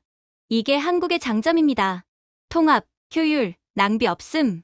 이것이 우리가 가진 힘입니다. 저는 떨리는 목소리로 그렇다면 왜 세계는 지금까지 이를 감지하지 못했습니까? 라고 물었는데 그는 고개를 끄덕이며 우리가 사용한 모든 부품이 민간 카탈로그 번호를 가진 상용품이었기 때문입니다. 마이크로 액추에이터, 열차폐 타일, 전부 다 민간 기업에서 만들었기 때문이죠. 민간 기업에서 만들어진 것을 정보기관이 의심할 이유가 없죠. 라고 설명했습니다. 하지만 이 한 명의 의견으로 한국을 평가하긴 아직 일렀어요. 저는 철원의 지하 시설에 도착하면서도 이전 장에서 본 모든 것이 거대한 연출이었을지도 모른다는 의심을 여전히 떨치지 못하고 있었습니다. 엘리베이터는 거의 1분 가까이 하강했고 화물열차처럼 깊은 진동을 냈습니다. 문이 열리자 태블릿을 든 한국인 엔지니어가 저를 기다리고 있었습니다. 침착했고 눈빛은 날카로웠으며 속을 전혀 읽을 수 없는 사람이었죠. 제가 먼저 물었습니다. 시작하기 전에 왜 저에게 이런 걸 보여주시는지 알고 싶습니다. 당신들은 수십 년 동안 모든 것을 숨겨왔죠. 그런데 왜 지금 와서 외부인에게 이걸 공개합니까? 그는 앉지도 않고 단호하게 말했습니다. 당신은 이제 외부인이 아닙니다. 저는 미간을 찌푸렸습니다. 제가요? 그는 이어 말했습니다. 당신은 이미 너무 많은 것을 알고 있습니다. 솔직히 당신이 여기에 왔다는 것 자체가 이미 우리에 대해 많이 알고 있다는 증거 아닙니까? 그리고 우리는 아직 한국을 의심하는 사람이 필요합니다. 제가 비웃듯 말했습니다. 한국이 과장하고 있다고 생각하는 사람을 원한다는 게 그게 당신들의 전략입니까? 그는 희미하게 미소를 지었습니다. 회의론자는 올바른 질문을 합니다. 믿는 사람들은 게을러지죠. 우리는 더 깊은 구역으로 이동했습니다. 매끈하게 연마된 현무암 벽이 주변을 둘러싸고 있었고 마치 흑요석처럼 반짝였습니다. 그가 말했습니다. 이 깊이는 의도적인 겁니다. 화강암과 편마암 200m입니다. 자연 차폐층이죠. 지진 신호도 완벽하게 감춥니다. 이렇게 중간 깊이의 능선이 방어축 근처에 밀집한 나라가 지구상에 거의 없습니다. 그래서 한국은 감지되지 않고 지하 시설을 만들 수 있었던 겁니다. 저는 팔짱을 끼고 말했습니다. 지역만으로는 부족합니다. 위성 감시가 뭔가 포착했어야죠. 열 신호든 굴착 흔적이든 뭐든. 그는 걸음을 멈추고 저를 향해 돌아섰습니다. 포착했습니다. 제가 놀라 물었습니다. 그런데도 들키지 않았다. 그는 고개를 끄덕였습니다. 맞습니다. 하지만 우리는 그들이 다르게 해석하도록 만들었습니다. 한국에는 언제나 3,000개가 넘는 대형 공사가 동시에 진행됩니다. 한국은 당신네 국가들처럼 게으른 국가가 아니에요. 늘 대규모 공사가 진행되며 어제보다 나은 오늘이 펼쳐지며 혁신하죠. 그 밖에도 고속도로 터널, 지하철 확장, 홍수 저류지, 지열 시추. 우리는 그 수많은 소음 속에 모든 것을 숨겼습니다. 제가 중얼거렸습니다. 너무 편리한 변명이네요. 그는 단호하게 말했습니다. 그건 한국의 공학을 제대로 이해하지 못하셔서 그렇습니다. 한국의 민간 건설 규모는 어떤 나라의 군사 부문보다 큽니다. 새로운 터널이 생겨도 아무도 이유를 묻지 않습니다. 저는 다시 질문했습니다. 좋습니다. 하지만 대체 왜 이런 기술들을 개발한 겁니까? 주변에는 동맹도 있고, 무역도 안정적이고, 조약도 있는데요. 위험을 감수할 이유가 있었습니까? 그는 태블릿을 내려놓고 저와 마주 앉았습니다. 조약은 전략이 아닙니다. 아무리 미국이 한국과 상호방위 조약을 체결했다고 해도 만약 북한이 워싱턴과 서울에 동시에 핵미사일을 발사했을 때 당신들은 워싱턴을 버리면서까지 서울을 지킬 겁니까? 그의 목소리는 낮았지만 결정적이었습니다. 그러나 전략은 조약이 무너져도 살아남습니다. 그 말을 듣는 순간 등골이 서늘해졌습니다. 그가 이어 말했습니다. 한국은 이걸 여러 번 뼈저리게 배웠습니다. 1905년에, 1950년에, 1968년에. 우리는 다시는 다른 나라가 우리의 운명을 결정하도록 내버려두지 않을 겁니다. 그래서 지하 도시를 만들고 이 지하 시설에서 아무도 모르게 레이저 농축을 개발하고 민간 AI를 폭발 모델링에 통합한 건가요? 하지만 왜 지금 저에게 보여주는 겁니까? 그는 태연하게 말했습니다. 다시 말하지만 세상이 변하고 있으니까요. 우리는 외부인이 어떻게 생각하는지를 이해할 사람이 필요합니다. 정부들이 질문하기 전에 불편한 질문을 먼저 던져줄 사람 말입니다. 그는 태블릿을 터치했습니다.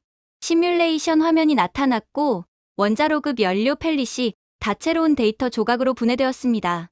이게 다른 나라들이 우리를 따라하지 못하는 이유입니다. 제가 물었습니다.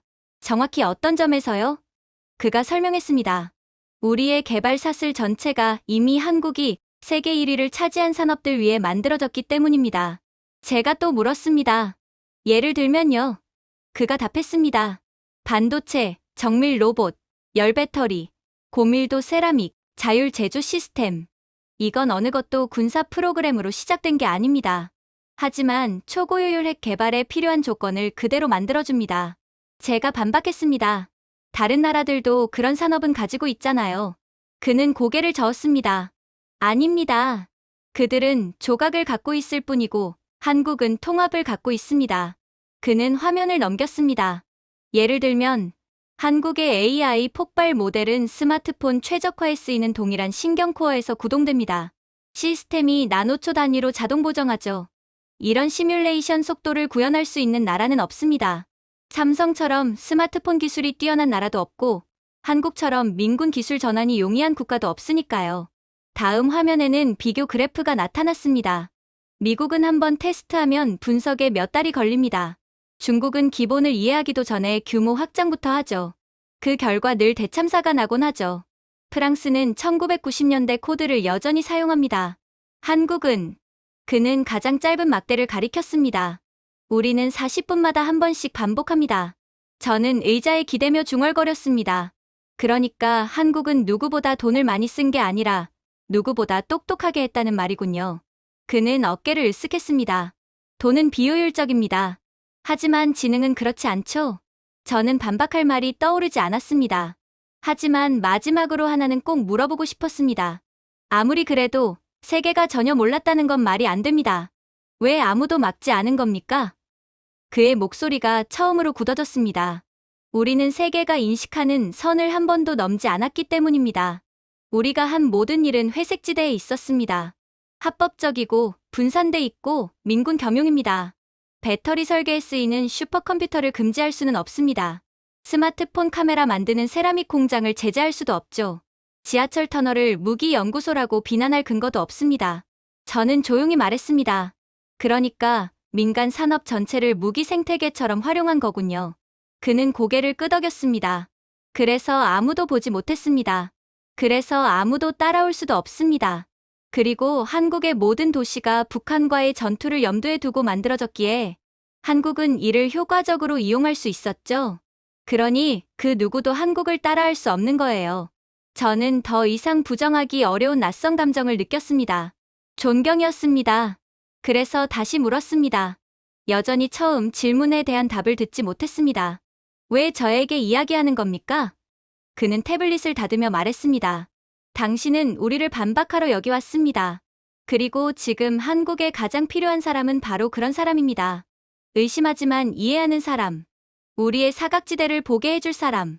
세계가 패닉에 빠지기 전에 우리가 왜 이런 길을 선택했는지 설명해줄 사람. 당신이 우리가 핵무기를 개발하는 명분이 되어줄 거라 믿기 때문입니다. 그는 일어나 제게 손을 내밀었습니다.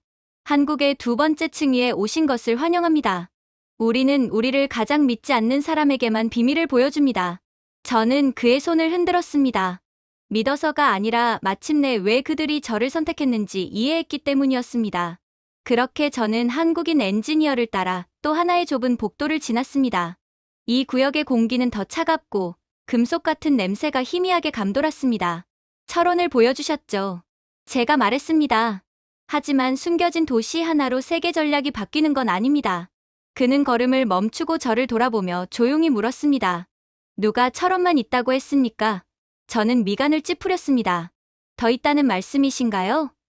그는 단 한 번 고개를 끄덕였습니다. 철원은 단지 시제품입니다. 한반도에는 중간 깊이의 산맥 능선이 수백 개나 됩니다. 은폐의 완벽한 구조죠. 그 지형이 스키를 타는 데만 쓰인다고 생각하십니까? 조금 비웃는 듯한 어조였습니다. 아닙니다. 그 지형은 숨기기를 쉽게 만듭니다. 저는 고개를 저었습니다. 말도 안 됩니다. 위성 단층 촬영, 열영상, 미세 지진 분석, 누군가는 반드시 감지했을 겁니다. 그는 한 걸음 가까이 다가와 목소리를 낮췄습니다. 한국에는 항상 미세 지진이 발생합니다. 1년에 4만 건 넘게요. 모두 자연 발생입니다. 그리고 모두 아주 편리하죠. 우리는 그 노이즈 바닥 아래에서 건설했습니다. 저는 잠시 말을 잃었습니다. 그러니까 한반도의 지질 구조 자체가 위장을 해줬다는 건가요? 정확합니다. 그가 말했습니다. 화강암 능선, 좁은 단층대, 조밀한 현무암층. 하나하나가 완벽한 소음 흡수기입니다. 돈으로 살 수 없는 것을 자연이 우리에게 주었습니다. 저는 팔짱을 끼고 반박했습니다. 좋습니다. 정말 그렇다고 해도 이런 지하 도시들의 목적이 뭡니까? 비용도 엄청나고 위험하고 그저 쓸모없는 시설 아닌가요? 그는 낮게 웃었습니다. 당신은 우리를 대륙 국가처럼 생각하고 있습니다. 작은 나라의 생존 방식은 이해하지 못하고 계시죠? 제가 날카롭게 말했습니다. 그럼 설명해 보시죠. 왜 한국이 산 아래에 제2의 국가 전체를 만들 필요가 있었는지. 그는 저를 원형 지도실로 이끌었습니다.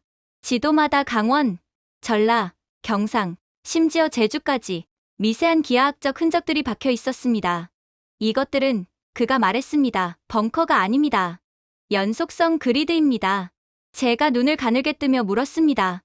연속성이라면 아무리 유사시의 상황이더라도 지도부가 절대 잘릴 수 없는 국가 그 자체라는 뜻입니다. 그가 단호하게 말했습니다.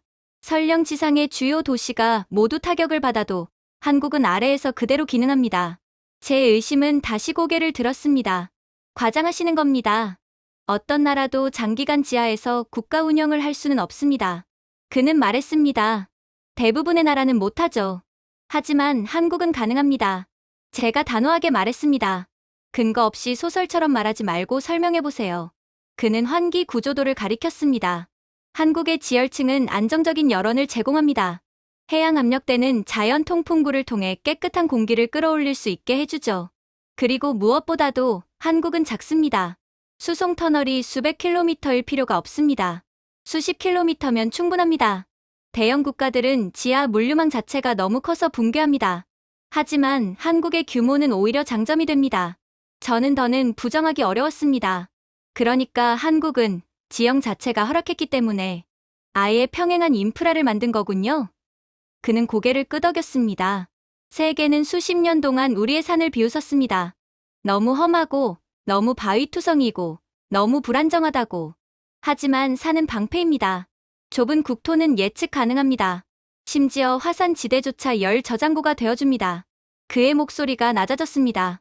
세상의 절반은 자신들이 이해하지 못한 풍경을 부러워합니다. 저는 숨을 가다듬으며 말했습니다. 좋습니다. 이 지하 도시들이 전부 있다고 가정하죠. 그렇다고 한국이 가장 강한 나라가 된다는 증명이 됩니까? 그는 작전 구조도를 열었습니다. 당신은 세계를 무기로 분석합니다. 우리는 세계를 지속성으로 분석합니다.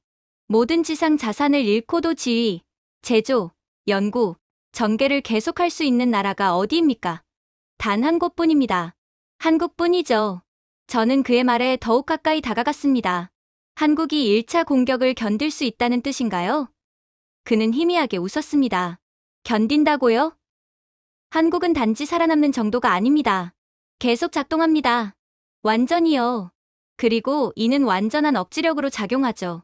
생각해보세요. 한국에 선제 공격을 가한다고 칩시다.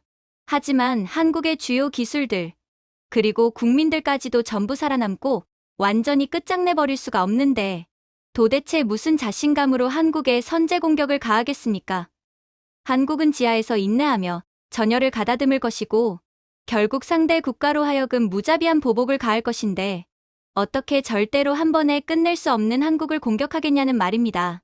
저는 믿기 어려워 질문했습니다. 어떻게요? 보급은요? 통신은요? 전력은요? 그는 침착하게 나열했습니다. 지열 발전지대, 자연 안반 터널을 통과하는 광섬 유망, 모듈식 금고 안에 지어진 자율 공장, 그리고 가장 중요한 것, 거리의 예측성. 한국의 지하에서는 너무 먼 곳이 없습니다. 모든 곳이 연결됩니다. 그러니까 마치 바깥 세상처럼 완전하게 작동하는 거죠. 저는 고개를 저었습니다. 다른 나라들도 지하 인프라를 시도했지만 모두 실패했습니다. 그는 맞장구 쳤습니다. 그들은 너무 크게, 너무 넓게, 너무 많은 자원을 들여 만들었습니다. 한국은 작고 똑똑하고 연결된 구조로 만들었습니다. 회로 기판처럼요. 각 구성 요소는 분리되고 경로는 중복되고 노드는 언제든 교체 가능합니다. 마치 스마트폰과 같죠? 작지만 효율적으로 있을 건 다 있는 구조죠. 그는 제 눈을 똑바로 바라보며 말했습니다. 큰 나라는 관료주의처럼 진화합니다. 하지만 작은 나라는 생물처럼 진화하죠. 더 유동적이고 빠르게 발전합니다. 저는 반박할 근거를 잃었습니다. 화면에 비치는 증거들이 모든 말을 지지하고 있었습니다. 마침내 저는 물었습니다. 그럼 전략적 목적은 뭡니까? 왜 지상 위에 또 하나의 한국을 만든 겁니까? 그는 주저없이 답했습니다. 지상의 세계는 불안정합니다. 지역 위협은 외교보다 빠르게 변하죠.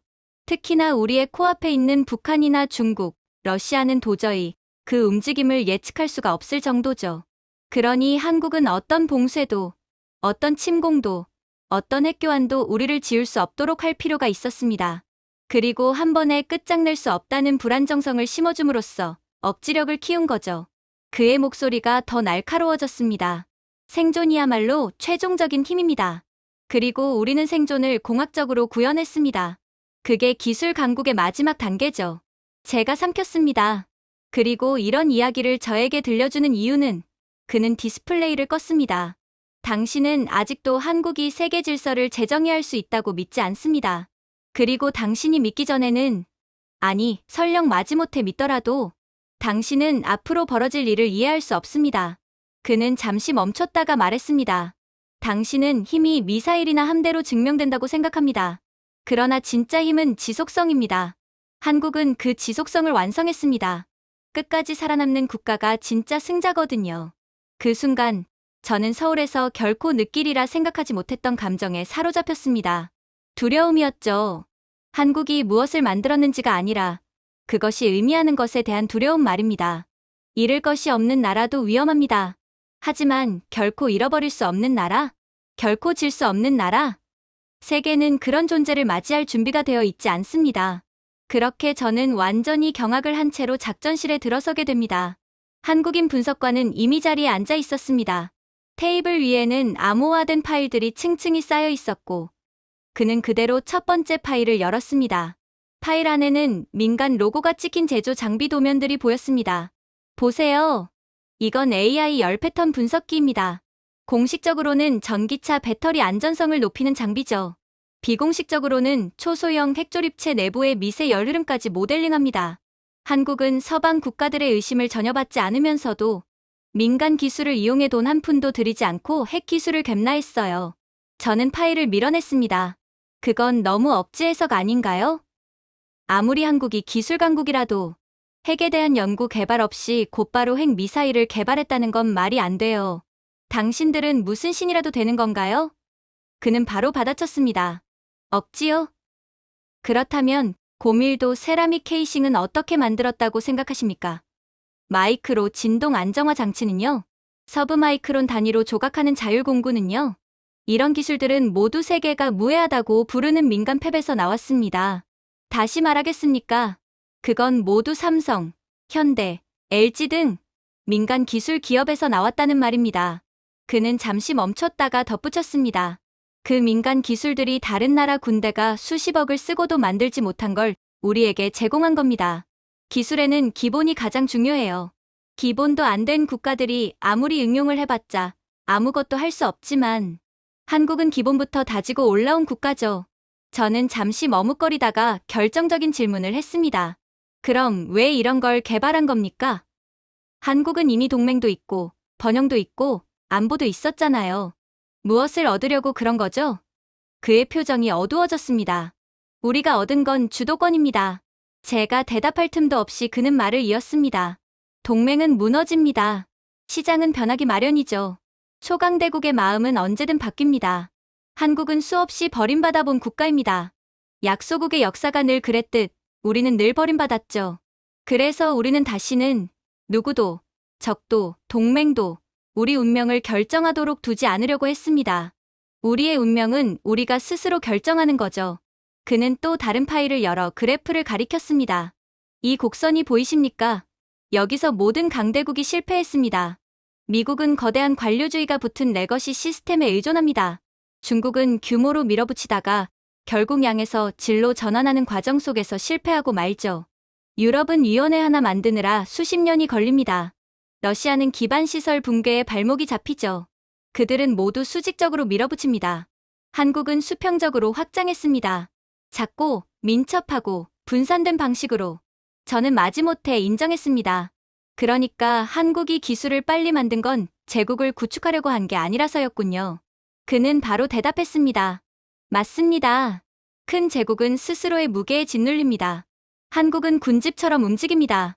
조용하고 중복 구조를 갖고 봉쇄할 수 없습니다. 그는 시뮬레이션 영상을 틀었습니다. 수많은 마이크로 센서들이 완벽한 순서로 스스로를 재배열하고 있었습니다. 이게 뭡니까? 제가 묻자 그는 대답했습니다. 민간 기술입니다. 스마트 공장에 쓰이는 자가 치유형 센서망이죠. 우리는 이걸 변형했습니다.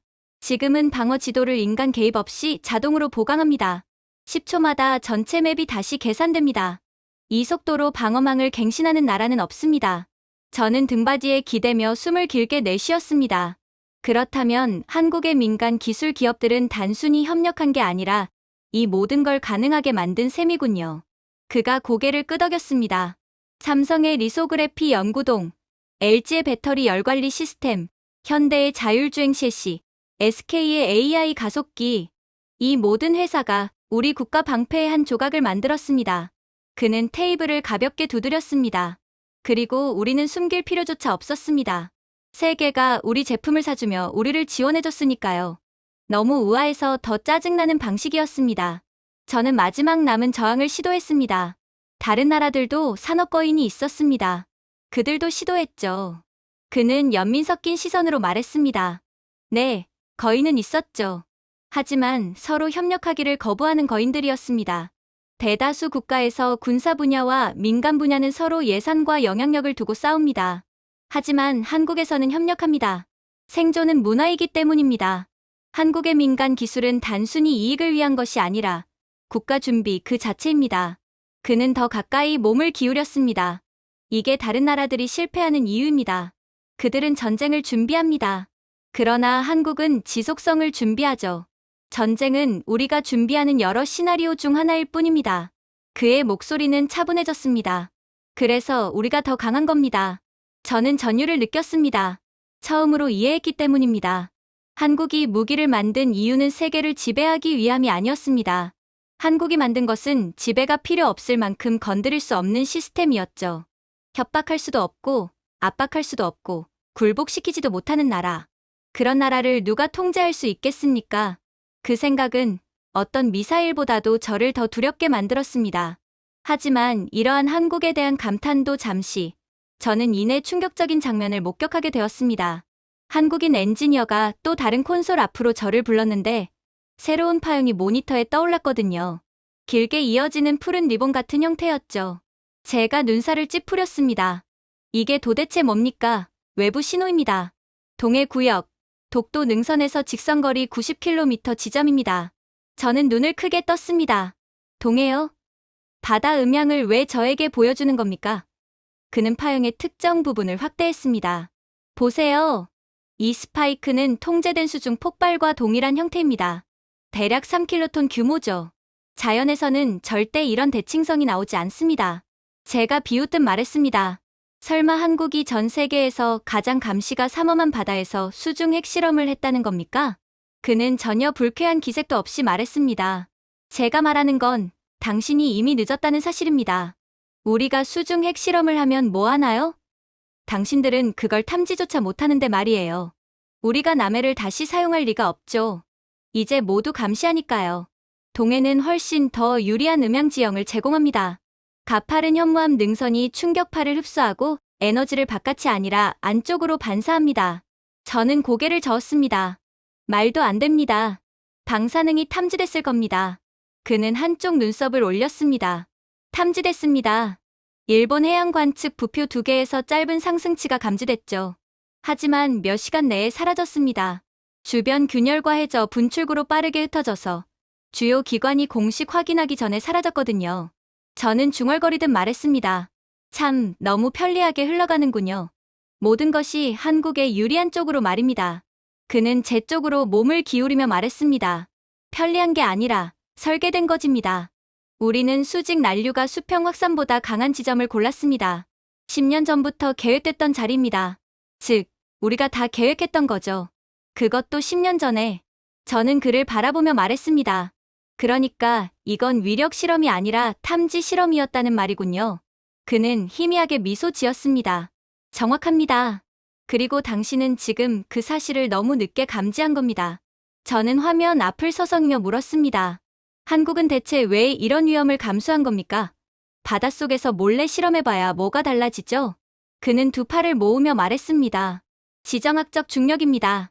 지상 실험은 제재를 부르고 대기 실험은 공포를 부릅니다. 하지만 심해 실험은 해군 억제력을 조용히 제정해야 합니다. 제가 물었습니다. 무슨 뜻입니까? 그는 명확하게 답했습니다. 한국은 이제 어느 잠수함에서든 존재를 드러내지 않고 탄두를 운용할 수 있습니다. 그 말은 곧 모든 순찰이 전략적 사건이 된다는 뜻입니다. 중국을 예로 들어보죠. 한국의 핵 추진 잠수함이 중국 영해를 조용히 순찰하고 있다가 유사시의 수중 핵탄두로 중국 본토를 박살낼 수 있는데 중국이 감히 한국에 이상한 짓이라도 할 수 있겠어요? 즉, 우리는 이러한 억제력으로 평화를 구축하는 거라는 말입니다. 저는 얼굴을 감싸며 말했습니다. 그럼 한국이 이제 해상 2차 타격 능력을 갖췄다는 말입니까? 그는 즉시 정정했습니다. 아닙니다. 한국이 가진 건 유연 타격 능력입니다. 2차 타격이라는 개념은 이미 오래됐습니다. 우리의 플랫폼은 기동성이 높고 유도 체계는 상황에 맞춰 변하며 탄두는 모듈식입니다. 세계 최강이죠. 저는 충격을 감추지 못했습니다. 그런데 다른 나라들은 수십 년간 수십억 달러를 쏟아붓고도 실패했습니다. 영국은 심해 실험 중 차폐 문제로 실패했고 중국은 에너지 손실을 해결하지 못했잖아요. 그런데 한국은 아무도 모르게 그 문제를 전부 해결했다고요? 그는 깊은 한숨을 내쉬었습니다. 아직도 오해하고 계십니다. 그들은 모든 것을 스스로 만들려 했기 때문에 실패한 겁니다.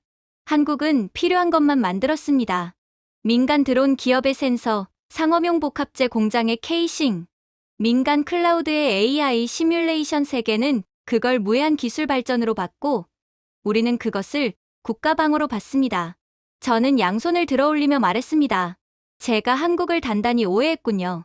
당신들은 이미 모든 것이 준비된 상태였어요. 그것도 오래전의 말이죠. 그 후 저는 포천 인근의 한 외곽 실험장으로 향하게 됩니다. 저를 맞이한 민 대령은 저를 거대한 경납고 안으로 안내하더군요. 흐릿한 조명 아래 K9A3 자주포가 서 있었고 강화된 포신이 비현실적으로 빛나고 있었습니다. 제가 눈살을 찌푸리며 말했습니다. 이 플랫폼은 본 적 있습니다. 업그레이드된 K9이잖아요. 대단한 건 아니죠. 민 대령은 비웃듯 말했습니다. 업그레이드요? 그건 핵융합로를 조금 더 큰 양초라고 부르는 것과 비슷합니다. 업그레이드 수준이 아니라 차원이 다른 무기로 탄생하고 보는 게 맞겠죠. 제가 대꾸하기도 전에 포병 기술자가 우리에게 다가왔습니다. 외국에서 오신 분석관 맞으시죠? 그럼 아주 간단한 질문 하나 드리겠습니다. 그는 손마디로 포신을 두드렸습니다. 왜 저희가 2000메가파스칼 이상의 압력을 견디는 포신을 만들었다고 생각하십니까? 제가 눈을 깜빡였습니다. 그건 불가능합니다. 기존 탄두로는 그런 압력이 나올 리가 없습니다. 민 대령이 팔짱을 끼며 말했습니다. 맞습니다. 그렇죠. 그렇다면 한국이 이런 포신을 만들었다면 어떤 탄두를 쏘기 위해서였을까요?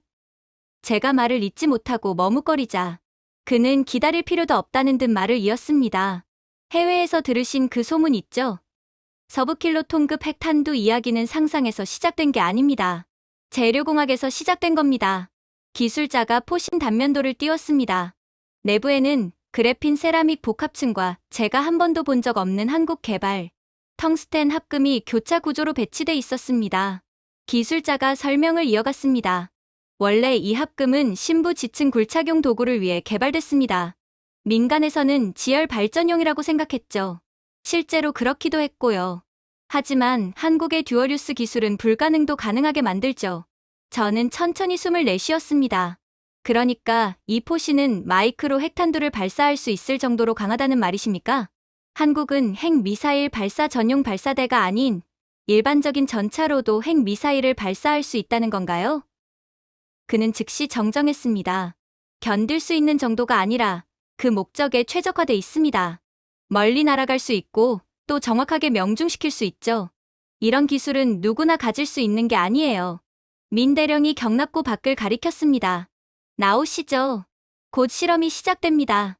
밖으로 나가자 새벽 안개가 계곡을 천천히 흘러가고 있었고 요원들이 K9A3를 준비하고 있었습니다. 민 대령이 낮은 목소리로 말했습니다. 한 가지 알아두셔야 할 게 있습니다. 미국도 과거에 비슷한 강화 포신 개발을 2번 시도했습니다. 2번 모두 실패했습니다. 지나치게 불안정했죠. 중국도 10년 뒤 따라했지만 포신 파열로 매번 실패했습니다. 핵탄두를 넣은 포신이 파열되었다. 이게 무슨 뜻인지 아시죠? 발사에 참여한 모든 관계자들은 그 자리에서 재가 되어 사라졌다는 뜻입니다. 당연히 중국 정부는 이 사실을 묻어버렸지만 말이에요. 프랑스요. 그들은 비용 계산 후 포기했죠. 이걸 실제로 구현할 제조 생태계를 가진 건 한국뿐입니다. 제가 눈썹을 올렸습니다. 생태계라니요. 그는 고개를 끄덕였습니다. 스마트폰 짐벌 액추에이터를 만드는 민간 공장이 마이크로 안정화 장치를 제공했고, 카메라 렌즈 업체가 점화 장치의 나노 정밀 가공을 맡았습니다. 반도체 기업은 충격을 버티는 트리거 칩을 만들었죠. 다른 나라들은 민간과 군을 분리합니다. 한국은 그렇지 않습니다. 그게 차이입니다. 가장 효율적이고 저렴하며 정확하죠. 제가 답하려던 순간 K9A3가 포각을 조정하며 땅이 미세하게 떨렸습니다. 사격 통제 장교가 좌표를 외쳤고 민대령은 제 반응을 흥미롭게 지켜봤습니다. 한국의 지하 도시를 비웃으셨죠. 그럼 잘 보시죠. 포성이 울렸습니다. 생각보다 훨씬 조용했습니다. 포탄은 구름 속으로 사라졌고 몇 초 뒤 멀찍이서 낮은 굉음이 계곡을 타고 올려왔습니다. 민대령은 태블릿을 내밀며 실시간 텔레메트리를 보여주었습니다. 폭발 고도 400m. 위력은 데모를 위해 비핵입니다. 하지만 외형과 내부 구조는 기밀 모델과 동일합니다. 제가 조용히 물었습니다. 기밀 모델은요? 그는 어깨를 으쓱했습니다. 분석관이시잖아요. 0.5킬로톤급 폭발이 기가몇 단을 전개도 전에 무력화한다고 상상해보시죠. 제가 반박하려 했습니다. 아니, 이 모델의 위력이 그 정도인데 만약 한국이 정말로 전술핵포를 운용하면 그땐 베이징은 민대령이 말을 잘랐습니다. 베이징은 아무것도 못합니다. K9A3는 30초마다 위치를 바꿉니다. 중국 위성 추적으로는 발사 위치를 특정할 수 없습니다.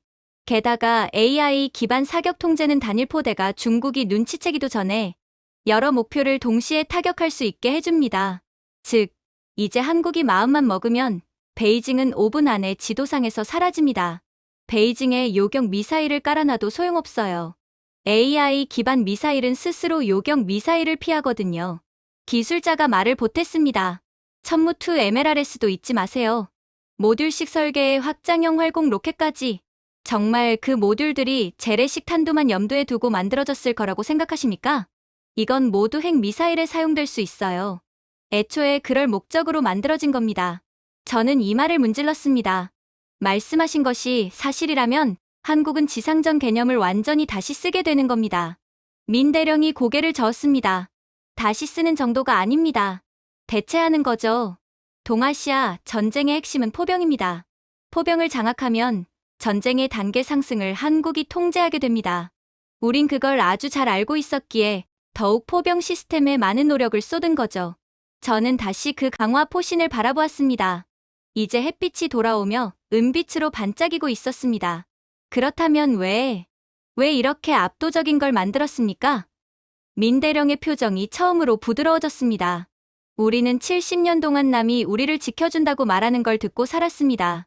중국은 위협했고, 일본은 경쟁했고, 미국은 늘 계산했습니다. 그래서 한국은 약속에 의존하지 않는 도구를 만든 겁니다. 기술자가 조용히 덧붙였습니다. 그리고 만들 수 있었기 때문이죠. 혁신은 우리의 문화이고 절제는 우리의 역사이며 힘은 우리의 필요였습니다. 우리가 이 정도 기술력을 갖추게 되었는데 그저 웅크리고만 있다면 그게 더 바보 같은 선택 아닙니까? 우리가 경납고로 돌아가던 중 민대령이 제게 물었습니다. 이제 당신이 답해보시죠. 다른 나라가 이걸 시도했다면 어떻게 됐겠습니까? 저는 길게 한숨을 내쉬었습니다. 수십억을 태우며 시제품을 만들다가 포신을 깨뜨리고 기폭장치를 실패하고 내부 관료제와 싸우다 결국 프로젝트를 폐기했겠죠. 그는 미소 지었습니다. 정확합니다. 한국이 실패하지 않은 이유요. 한국은 멈추지 않기 때문입니다. 우리는 반복하고 배우고 개선합니다.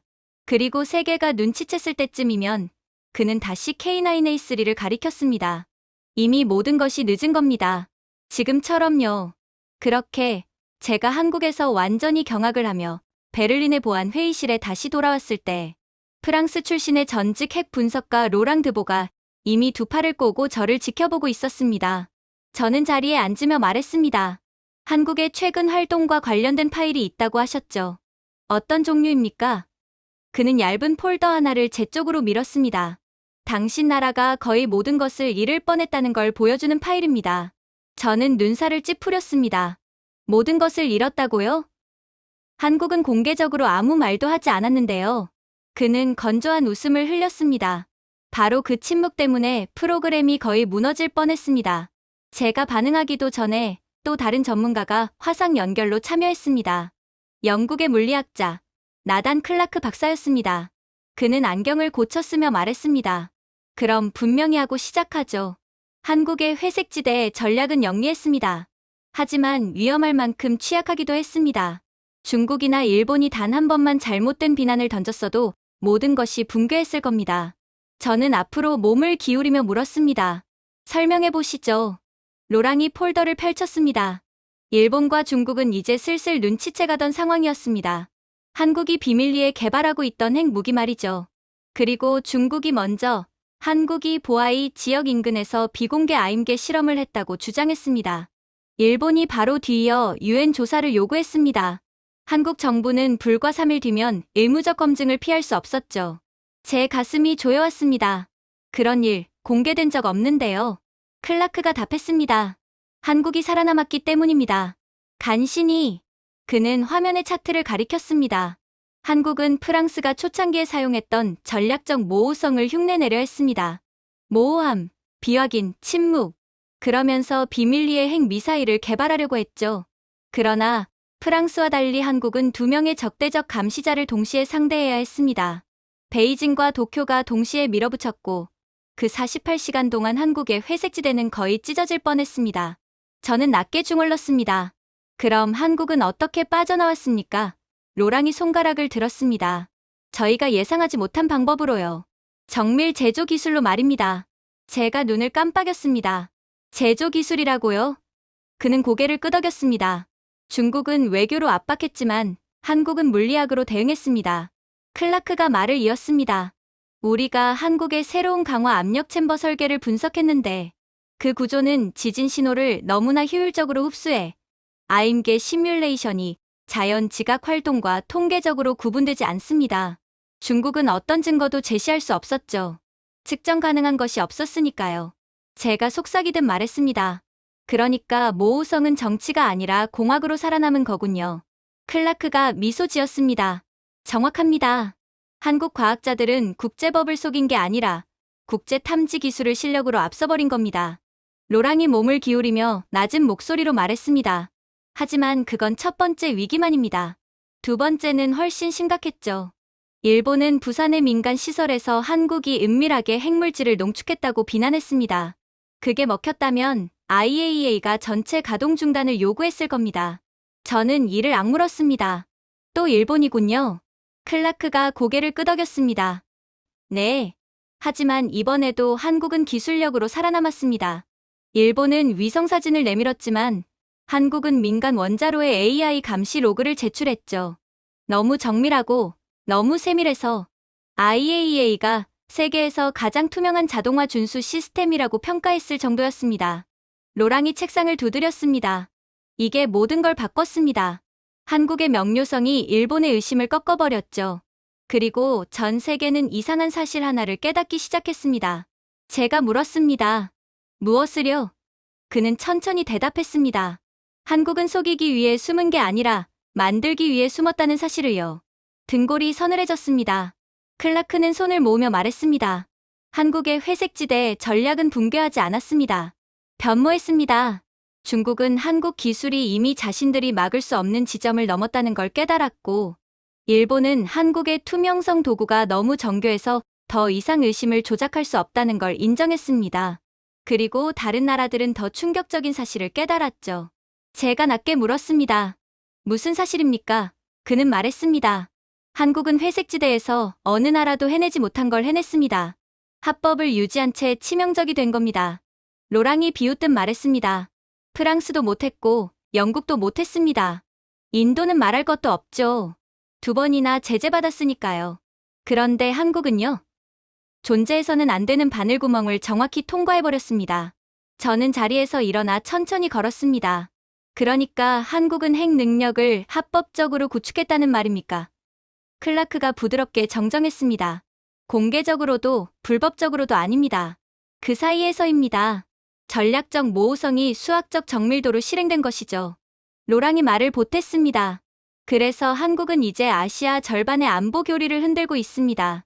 중국은 공개 대결을 했다가 체면을 구길까 두렵고, 일본은 외교 압박이 더는 통하지 않는다는 걸 압니다.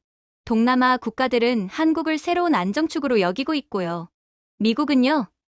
한국이 더 이상 하위 파트너가 아니라 조용한 동등자라는 걸 깨달았습니다. 제가 낮게 물었습니다. 그렇다면 그 모든 위기들, 그 모든 붕괴, 직전의 순간들은 한국을 약하게 한 게 아니라는 말입니까? 로랑이 고개를 저었습니다. 아닙니다. 강하게 만들었습니다. 한국은 다른 나라라면 부서졌을 폭풍을 버티며 성장했습니다. 클라크가 미소 지었습니다. 그래서 우리가 당신을 부른 겁니다. 경고하려고가 아니라 진실을 알려드리려고요. 제가 조심스럽게 묻었습니다. 어떤 진실이죠? 그는 말했습니다. 한국은 모든 것을 잃을 뻔한 것이 아니라 우리가 몰랐던 만큼 잃을 것이 많았다는 걸 증명한 겁니다. 로랑이 덧붙였습니다. 그리고 우리가 인정하기 싫을 만큼 강력하다는 것도요. 그 순간 저는 처음으로 완전히 이해했습니다. 한국의 핵 도약은 우연도, 틈새도, 비밀도 아니었습니다. 그건 의지의 시험이었고, 한국은 그 시험에서 많은 나라가 실패한 자리에서 살아남았습니다. 그리고 그렇게 제가 도쿄에 도착했을 때 저는 또 하나의 방어적인 회의가 열릴 거라고 예상했습니다. 그러나 일본의 고위 안보 분석가인 고지 다카사와는 제가 상상도 못했던 표정, 체념에 가까운 얼굴로 저를 맞이했습니다. 흥미로운 시점에 오셨군요. 그는 얇은 서류철을 제 앞에 밀었습니다. 저는 비웃듯 말했습니다. 설마 드디어 한국이 못하는 걸 찾으신 건 아니겠죠? 그는 웃지 않았습니다. 아니요. 일본이 막을 수 없는 걸 찾았습니다. 그 말투는 제 등을 바로 펴게 만들 정도로 무거웠습니다. 농담이시겠죠? 차라리 그랬으면 좋겠습니다. 그는 고개를 저었습니다. 앉으시죠. 다른 사람들이 오기 전에 들으셔야 할 내용입니다. 몇 분 뒤 미카미 하루토 교수가 무거운 서류 가방을 내려놓으며 회의에 합류했습니다. 바로 말하겠습니다. 그는 단호하게 말했습니다. 일본은 지금 우리가 전략적 종속이라고 부르는 국면에 들어갔습니다. 제가 눈썹을 올렸습니다. 일본이요? 한국에게 종속된다고요. 그는 노려보듯 말했습니다. 비웃으셔도 됩니다. 하지만 이것이 현실입니다. 고지가 말을 이었습니다. 메이지 시대 이후 처음으로 일본은 이 지역에서 기술적 우위국이 아닙니다. 이제 그 자리는 한국입니다. 제가 의자에 기대며 말했습니다. 예전에 한국을 식민지로 삼았던 일본이 이제 한국을 두려워한다는 말입니까? 미카미 교수는 한숨을 내쉬며 책상을 내려다보았습니다. 그 아이러니를 모르는 사람은 일본에 없습니다. 제가 팔짱을 끼고 말했습니다. 증거를 보여주시죠. 고지가 서류철을 톡톡 두드렸습니다. 여기에는 한국의 극초음속 비행 궤적 시뮬레이션이 있습니다. 일본 전역의 전략 거점을 타격하는 모델이죠. 삿포로, 요코스카, 나고야, 항공자위대 기지들까지. 저는 눈살을 찌푸렸습니다. 시뮬레이션은 시뮬레이션일 뿐입니다. 능력을 증명하지는 않죠. 이건 다릅니다. 그는 단호하게 말했습니다. 왜냐하면 일본이 만든 것이 아니거든요. 한국이 만든 것입니다. 저는 굳어버렸습니다. 해킹하신 겁니까? 아닙니다. 그는 고개를 저었습니다. 한국이 우리에게 직접 제공했습니다. 저는 충격을 감추지 못했습니다. 한국이 왜 일본에게 그런 자료를 줍니까? 일본의 방어망 절반을 날려버릴 수 있다는 증거를. 미카미 교수는 씁쓸한 웃음을 터뜨렸습니다. 우리가 더는 게임의 규칙을 정하는 쪽이 아니라는 걸 상기시키기 위해서입니다. 한국은 압도적인 힘을 우리에게 공유함으로써 더 이상 경거망동하지 말 것을 무언의 메시지로 전한 것입니다. 그의 목소리는 두려움 때문이 아니라 굴욕 때문인지 조금 떨리고 있었습니다. 제가 답하려던 순간 또 다른 고위 관계자가 들어와 고지에게 귓속말을 했습니다. 고지는 얼굴이 굳어졌습니다. 이번엔 뭡니까? 제가 묻자 그는 삼켰던 숨을 내쉬며 말했습니다. 방금 가게 긴급회의가 끝났습니다. 일본은 공식적으로 전략적 겸손 정책을 채택하기로 했습니다. 제가 눈을 깜빡였습니다. 겸손이라고요? 그게 공식 용어입니까? 미카미 교수가 바로잡았습니다. 정부가 순화한 표현입니다. 좀 더 솔직히 말하면 전략적 굴복입니다. 저는 그들을 바라보았습니다. 이들은 주변부 인물들이 아니라 일본 핵심 안보진이었어요. 그 패배감은 비현실적일 만큼 뚜렷했습니다. 그러니까 제가 천천히 말했습니다. 일본이 포기한 겁니까? 아닙니다. 미카미 교수가 고개를 저었습니다. 일본은 단지 우리가 여전히 한국보다 우위에 있다고 가정하는 거지 비용을 깨달은 겁니다. 한국의 기술력은 우리가 따라갈 수 없는 수준입니다. 이제 인정하고 한국 밑으로 들어가는 게 더 경제적입니다. 우리는 더 이상 버틸 수 없어요. 제가 비웃듯 말했습니다. 예를 들면요. 고지가 또 다른 도표를 펼쳤습니다. 이것이 한국의 신형 자주포 강화포신 구조입니다. 일본이 만들면 바로 파열될 압력을 견딥니다. 누가 이걸 복제하려 했는지 아십니까? 일본이겠죠? 일본, 중국, 러시아까지 모두 실패했습니다. 그는 페이지를 넘겼습니다. 한국은 미세격자 구조를 국내 연구소에서 제조합니다. 우리는 3년 동안 같은 개발을 시도했지만 그 결정 구조의 균일성을 만들지 못했습니다. 도대체 한국은 어떻게 그걸 독자 기술력으로 해낸지는 모르겠지만 아무튼 이런 점만 봐도 일본은 한국에 한참 뒤져 있다는 것이 여실히 증명되죠. 저는 무의식적으로 휘파람을 내쉬었습니다. 그럼 문제가 미사일만이 아니라는 거군요. 아닙니다. 고지가 단호하게 말했습니다. 모든 분야입니다. 극초음속 플랫폼, 모듈형 탄두, 스텔스 복합제, 해저 음향 은폐 기술까지 우리가 따라잡았다 싶으면 한국은 이미 다음 영역에 들어가 있습니다. 그래서 일본이 한국 아래에 놓였다고 보시는 겁니까? 미카미 교수는 제 눈을 똑바로 응시했습니다. 한때 제국이었던 국가가 과거 식민지였던 나라에게 현대적 국력의 모든 지표에서 추월당했다는 사실을 마주한다는 게 어떤 의미인지 아십니까? 저는 아무 말도 하지 못했습니다. 그의 목소리는 낮아졌습니다. 그건 역사 자체가 뒤집혔다는 뜻입니다. 긴 침묵이 흐른 뒤 저는 낮게 물었습니다. 그럼 일본은 이제 한국에게 무엇을 원합니까? 보호입니까? 협력입니까? 허락입니까? 고지는 아주 조용히 대답했습니다. 용서입니다. 그 대답은 어떤 미사일 자료보다 제게 더 큰 충격을 주었습니다. 그리고 한국은 뭐라고 했습니까? 제가 묻자 고지는 고개를 저었습니다. 바로 그게 도쿄를 가장 두렵게 하는 부분입니다. 한국은 자만하지도 비난하지도 않았습니다. 그저 이렇게만 말했습니다. 이번에는 책임 있는 선택을 하시길 바랍니다. 미카미 교수가 덧붙였습니다. 그 한 문장이 일본이 붙들고 있던 모든 변명을 무너뜨렸습니다. 저는 의자에 기대며 천천히 깨닫기 시작했습니다. 그러니까 일본이 두려워하는 건 무기가 아니군요. 맞습니다. 미카미가 말했습니다. 일본이 두려워하는 건 한국이 더는 일본을 두려워하지 않는다는 사실입니다. 고지는 두 손을 모았습니다. 힘의 균형은 뒤집혔습니다. 정복도, 강압도 아닌 순수한 실력으로. 한국이 우리를 앞질렀고 이제 일본은 힘이 아니라 현실 앞에 머리를 숙이게 된 것입니다. 그리고 그 순간 저는 완전히 이해했습니다. 한때 식민 지배를 했던 일본이 이제는 두 갈래 길 앞에 서 있다는 것을, 과거가 여전히 현재를 지배한다고 믿는 길, 혹은 한국이 다시는 무릎 꿇지 않는 나라가 되었음을 받아들이는 길. 한국은 힘을 선택했고 일본은 두려움을 선택했습니다.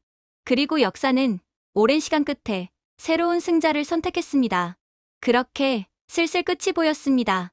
몇 주 뒤 제가 펜타곤 브리핑룸에 들어섰을 때 지난 6개월의 무게가 어깨를 짓누르는 듯했습니다. 국방부 부장관이 고개를 들더니 말했습니다. 좋습니다. 말해보죠. 한국이 실제로 뭘 만든 겁니까?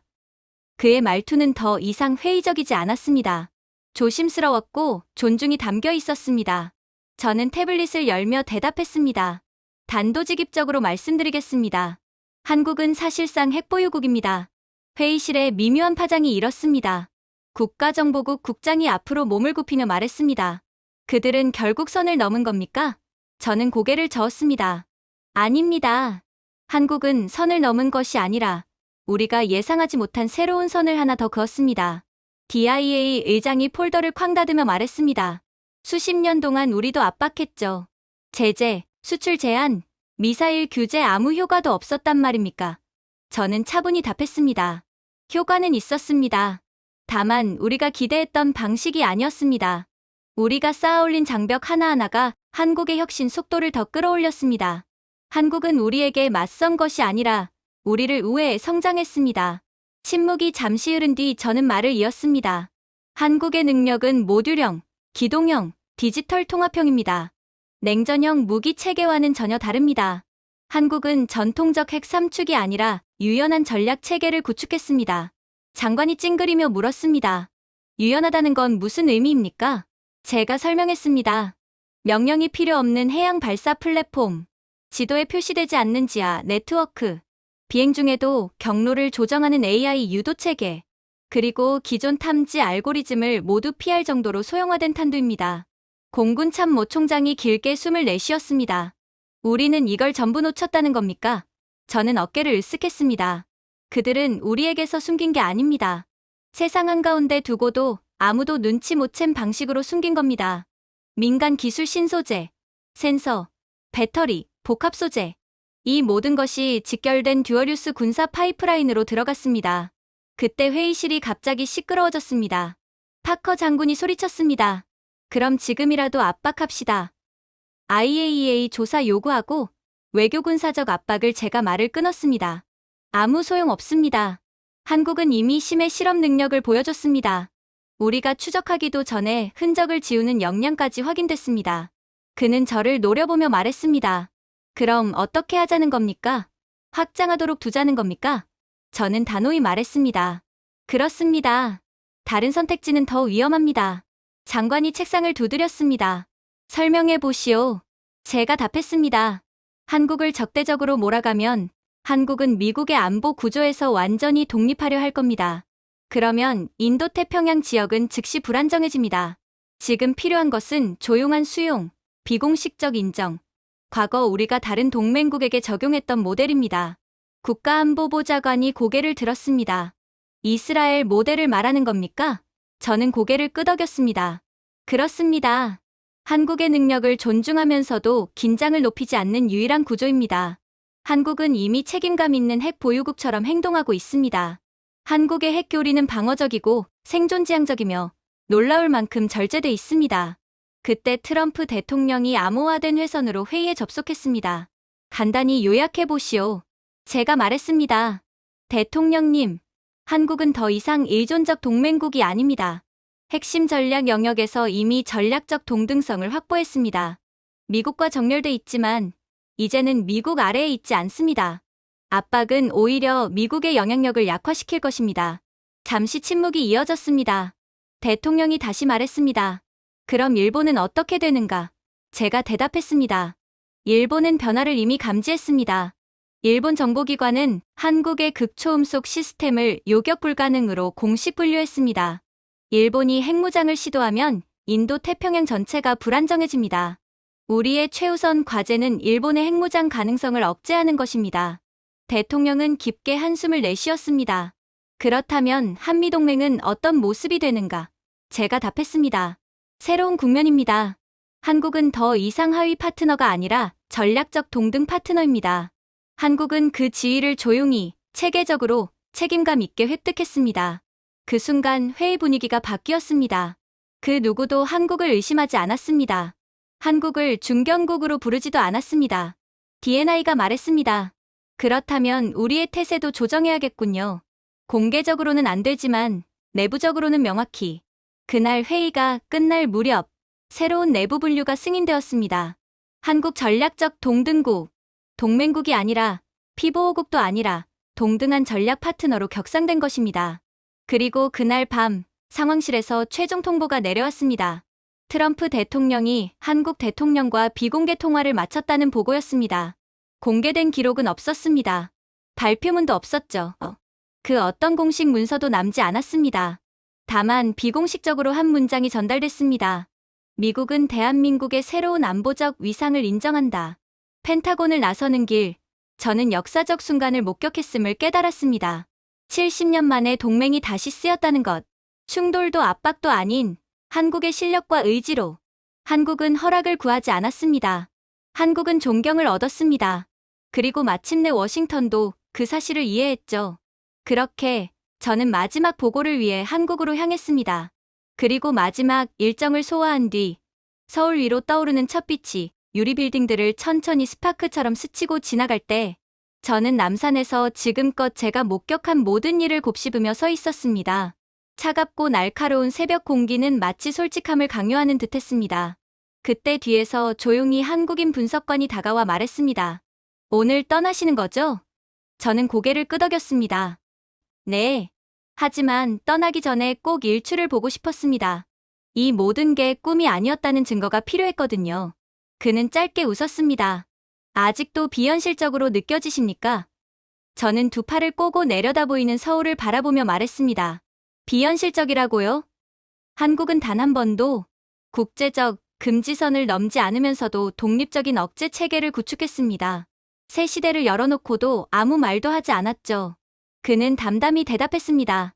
우리를 영원히 지켜줄 나라는 없었으니까요. 그래서 우리가 만들었습니다. 제가 그를 향해 돌아서며 물었습니다. 솔직히 말씀해보세요. 처음부터 계획이 이거였습니까? 너무 은밀하고 너무 자연스럽게 섞여 있어서 누구도 규정조차 못하게 만드는 그런 체계를요. 그는 어깨를 으쓱했습니다. 계획은 생존이었습니다. 실행이 전략이 된 거죠. 우리는 몇 걸음 아래로 내려갔고 저는 다시 물었습니다. 어제 보여주신 그 지하 구조물들 서쪽 회랑 아래 연결된 수송축은 정말 SF 영화 같았습니다. 그는 고개를 저었습니다. SF가 아닙니다. 그저 대비일 뿐입니다. 다른 나라가 무기를 숨긴다면 우리는 회복력을 구축했습니다. 철학 자체가 다릅니다. 저는 느리게 고개를 흔들었습니다. 한국은 핵보유국처럼 보이지 않으면서 핵시대를 만들었습니다. 워싱턴은 지금 온통 그 이야기뿐입니다. 그는 눈썹을 올리며 물었습니다. 이번에는 또 뭘 걱정하고 있습니까? 제가 대답했습니다. 서울이 핵보유의 정의를 바꿔버렸기 때문입니다. 기존 규칙을 깬 게 아니라 그 규칙을 우회했어요. NPT를 어기지 않고도 무력화했습니다. 그는 미소를 끌어올렸습니다. 법률가들은 그걸 예외적 준수라고 부르겠죠. 전략가들은 회색지대 주권이라고 할 겁니다. 하지만 한국인들에게는 그냥 해야 했던 일을 한 것뿐입니다. 전망대에 도착하니 출근길 시민들이 일출 사진을 찍고 있었습니다. 저는 조용히 말했습니다. 저는 몇 달 동안 한국을 냉전 시각으로 분석했습니다. 그게 가장 큰 실수였던 것 같습니다. 그는 고개를 끄덕였습니다. 대부분의 나라가 그렇습니다. 억제를 탄두 개수로 계산하죠. 한국은 억제를 미래 개수로 계산합니다. 저는 길게 숨을 내쉬었습니다. 미래라 맞는 말이네요. 지하 네트워크, 기동형 투발 체계, 초소형 탄두, 심해 신호, 적응형 AI, 유도 완전히 새로운 체계입니다. 그가 옆눈으로 저를 바라보며 물었습니다. 그게 두렵습니까? 저는 한참을 망설인 끝에 대답했습니다. 두렵습니다. 안정적이기 때문에요. 실제로 작동하기 때문에요. 그리고 무모하지 않기 때문입니다. 다른 나라들은 무기를 먼저 만들고 교리를 나중에 만들었죠. 한국은 교리를 먼저 만들었습니다. 그는 희미하게 미소 지었습니다. 그래서 우리가 목소리를 높이지 않는 겁니다. 크게 외치는 힘은 대부분 부서지기 쉽습니다. 조용한 힘이 오래갑니다. 우리는 잠시 말없이 일출을 바라보았습니다. 아파트 불빛, 버스 소리, 책가방 메고 뛰어가는 학생들. 20세기를 간신히 버텼던 도시가 21세기를 다시 쓰고 있었습니다. 저는 낮게 말했습니다. 이 도시는 한때 잿더미였죠. 불탄 집들, 무너진 다리들, 행군하던 외국 군대들. 그런데 지금은 조용히 핵시대를 재정의한 나라의 수도라니. 그는 고개를 끄덕였습니다. 세계는 우리를 GDP와 국토 크기로 측정했습니다. 우리는 의지로 측정했습니다. 때로는 그것만으로도 충분합니다. 저는 쓴웃음을 지었습니다. 워싱턴은 이 일로 모든 정책 문서를 다시 써야 할 겁니다. 저는 그 말을 함과 동시에 단 하나의 진실을 깨달았습니다. 한국은 핵시대에 들어간 것이 아니라 핵시대를 만든 나라였습니다. 그리고 이제 이 나라를 과소평가할 사람은 세상에 단 한 명도 남지 않았습니다. 제가 준비해온 내용은 여기까지입니다. 끝까지 시청해주셔서 진심으로 감사드리며 여러분들의 구독과 좋아요, 알림 설정은 영상 제작에 큰 힘이 됩니다. 이상 세모튜브였습니다.